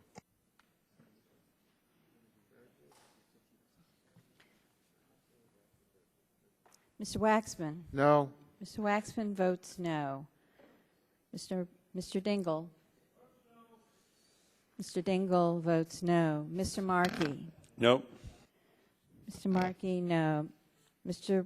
Boucher?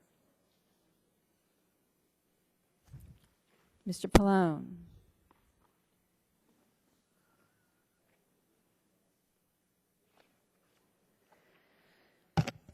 Mr. Gordon? Mr. Rush? Ms. Eshoo? Ms. Eshoo votes no. Mr. Stupak? Mr. Stupak, no. Mr. Engel? Mr. Engel, no. Mr. Green? Mr. Green, no. Ms. DeGette?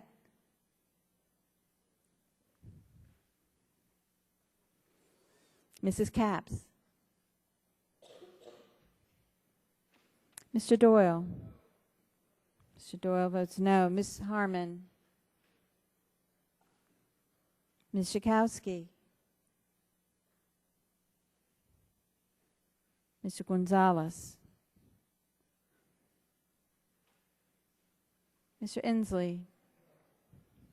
Mr. Inslee votes no. Ms. Baldwin? Ms. Baldwin, no. Mr. Ross? Mr. Ross, no. Mr. Weiner? Mr. Matheson? Mr. Matheson, no. Mr. Butterfield? Mr. Butterfield, no. Mr. Melanson?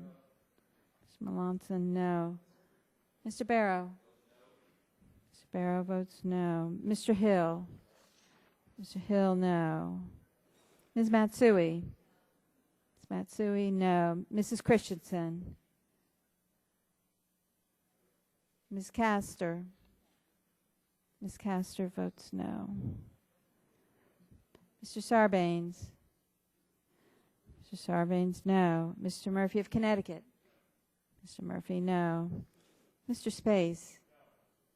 Mr. Space votes no. Mr. McNerney? Mr. McNerney, no. Ms. Sutton? Ms. Sutton votes no. Mr. Braley? Mr. Braley, no. Mr. Welch? Mr. Welch, no. Mr. Barton? Mr. Hall? Mr. Hall, aye. Mr. Upton? Mr. Upton, aye. Mr. Stearns? Mr. Stearns, aye. Mr. Deal? Mr. Deal votes aye. Mr. Whitfield? Mr. Whitfield, aye. Mr. Shimkus? Mr. Shimkus, aye. Mr. Shattuck? Mr. Blunt? Mr. Boyer? Mr. Boyer, aye. Mr. Radonovich? Mr. Radonovich, aye. Mr. Pitts? Ms. Bono Mack? Ms. Bono Mack, aye. Mr. Walden? Mr. Terry? Mr. Terry, aye. Mr. Rogers? Mr. Rogers, aye. Mrs. Myrick? Mr. Sullivan? Mr. Murphy of Pennsylvania? Mr. Murphy votes aye. Mr. Burgess? Mr. Burgess, aye. Ms. Blackburn? Ms. Blackburn, aye. Mr. Gingrey? Mr. Gingrey, aye. Mr. Scalise? Mr. Scalise, aye. Mr. Pallone? Mr. Pallone votes no. Mr. Rush? Mr. Rush votes no. Gotcha. Mrs. Capps? Mrs. Capps votes no. Sorry, Mr. Weiner. Mr. Weiner votes no. Mr. Sullivan. Mr. Sullivan votes aye. Ms. DeGette? Ms. DeGette votes no.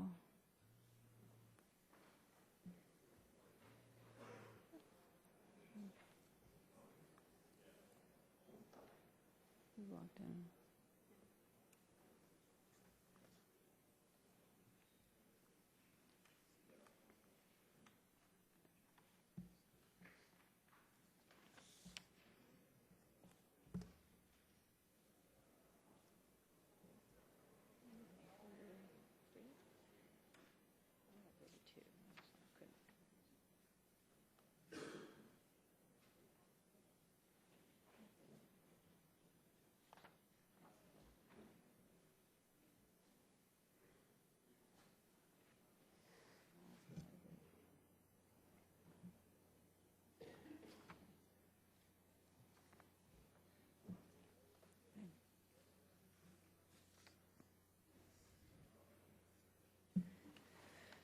Any member wish to respond to the vote who has not done so otherwise?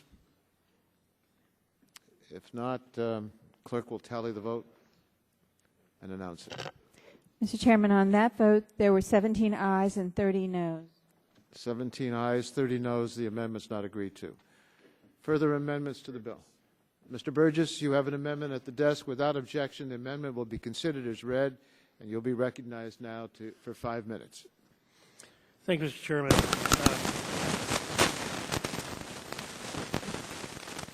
This amendment would exempt some of the inherently safer technology requirements. Just a minute. The sound system doesn't seem to be.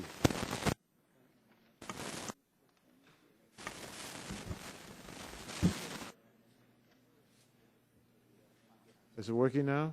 Okay.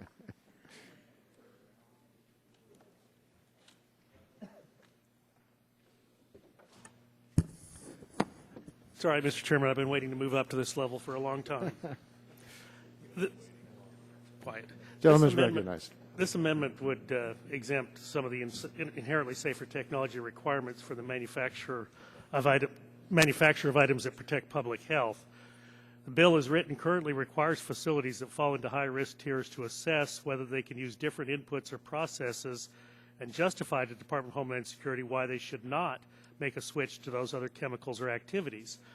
This amendment would protect pharmaceuticals and other active ingredients necessary to protect public health from being engineered into ineffectiveness under the mandatory inherently safer technology.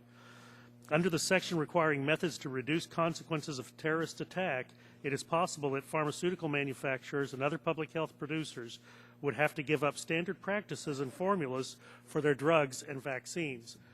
The only way to avoid being forced to make conversions to other chemicals would be to prove that either the chemicals aren't dangerous, or that you would go out of business if you were forced to change, or that a switch is not feasible. The use of chemicals is essential to making drugs effective. The committee received testimony that suggested that without benzene, we would not have Tylenol. Testimony before the committee on October 1st of this year made it clear that some of the chemicals that would be high on the Secretary's candidate list for switching out are the same ones used, for example, as active ingredients in everyday pharmaceuticals and healthcare, like ibuprofen, Motrin, Tamiflu, among others. Substitution or elimination of these ingredients may cause shortage or elimination of common consumer products or treatments for patients with serious medical conditions. Switching to alternative substances could also increase our reliance on foreign-made active pharmaceutical ingredients as American companies become barred from manufacturing chemicals that customers will still demand.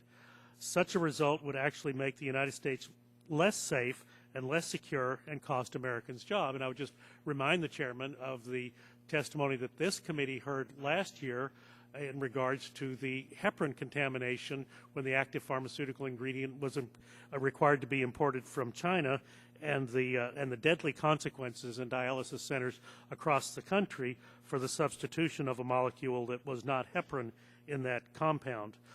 My amendment would create a safe harbor from inherently safer technology for life-saving medicines that would protect public health from a very unintended and unfortunate consequence. And you know, Mr. Chairman, we have been through this before with the Consumer Product Safety Bill that we passed last year, where unintended consequences now have required libraries and some other manufacturers of products to completely abandon and give up their use of those products because we mandated testing for a level of lead that was impossible for which to test. Unintended consequences can have real ramifications for real Americans. And I would just reference again, if we construct this bill as written, our national supply of Tamiflu could possibly be endangered while we are facing the most serious flu pandemic that many of us will face likely in our lifetimes. I urge the adoption of this amendment. Remember, a vote against this amendment is a vote against having a safe national stockpile of Tamiflu during a time of pandemic flu. I yield back. Gentleman yields back his time. Mr. Markey. Thank you, Mr. Chairman, very much. This amendment removes the entire inherently safer technology requirement, even the requirement to merely assess whether safer technologies are available from facilities that manufacture products necessary to protect public health, or even from facilities that manufacture materials used to make such products. This amendment would essentially exempt almost every single chemical facility from having to do anything to assess or implement safer alternatives, since, quote, public health is undefined in the amendment, and since drugs are made using a wide range of precursors, including chlorine, hydrochloric acid, hydrofluoric acid, and other common but highly toxic chemicals. Under this language, even a company that produces hydrochloric acid without a single customer that uses the product for public health purposes would be exempt from the inherently safer technology requirements of the bill. Not only is this amendment aimed at gutting the entire inherently safer technology provision, it is also a solution in search of a problem. Let's just take one example. Some have asserted that the inherently safer technology requirements of this bill could lead to the elimination of Tamiflu. The gentleman from Texas made reference to that, which is used to combat viruses such as the swine flu. A simple look at the realities makes it clear that such assertions are just hyperbolic, not based in fact. Tamiflu is made using hydrochloric acid, which is of security concern to the Department of Homeland Security when it is in concentrations greater than 37%. At concentrations lower than 37%, hydrochloric acid no longer has the potential to form toxic vapor clouds. By using a 36% solution, the manufacturer of Tamiflu could avoid chemical security regulation for hydrochloric acid entirely. Additionally, patents have been granted for methods of making Tamiflu that do not need hydrochloric acid at all. And finally, there may also be ways of generating hydrochloric acid on site as is needed so that large quantities that pose a security threat are not being stored at the facility. The amendment would ensure that the manufacturer of Tamiflu wouldn't even have to think about those safer alternatives, which seems somewhat short-sighted. If something is safer, cost-effective, accomplishes the same thing, why wouldn't a facility want to take a look? But make no mistake, under this bill that we're considering, if the Tamiflu manufacturer finds that the alternatives just don't work or that they would cost too much to implement, the underlying legislation does not require them to be implemented. Vote no on this amendment. It does nothing to protect public health. It is aimed solely at gutting the inherently safer technology provision within the bill. I urge a no vote. Would the gentleman yield? I yield back the balance of my time. Would you just yield your? I will. Let me yield to the gentleman from Illinois. Thank you. First of all, swine is the other white meat. H1N1 is a virus. For those of us who have pork producers, we want you to encourage to use H1N1. Secondly, the amendment is not in void. Is not in void. In other words, all these concerns is FDA still has regulations, rules, and procedures. OSHA is still there. EPA is still there. What this bill is doing will allow DHS to establish additional and other standards. So that's why I support my colleague's amendment. I yield back. Are we ready for the vote? The chair would propose that we have a roll call vote. I expect we'll have a roll call vote next. So, but some members have left to go to the floor. Without objection, we'll do a roll call vote and leave the vote open so that after the 5 votes on the House floor, when we return to complete our business, those members who have not had a chance to vote will be able to enter their vote in the roll. With that understanding, the clerk will call the roll.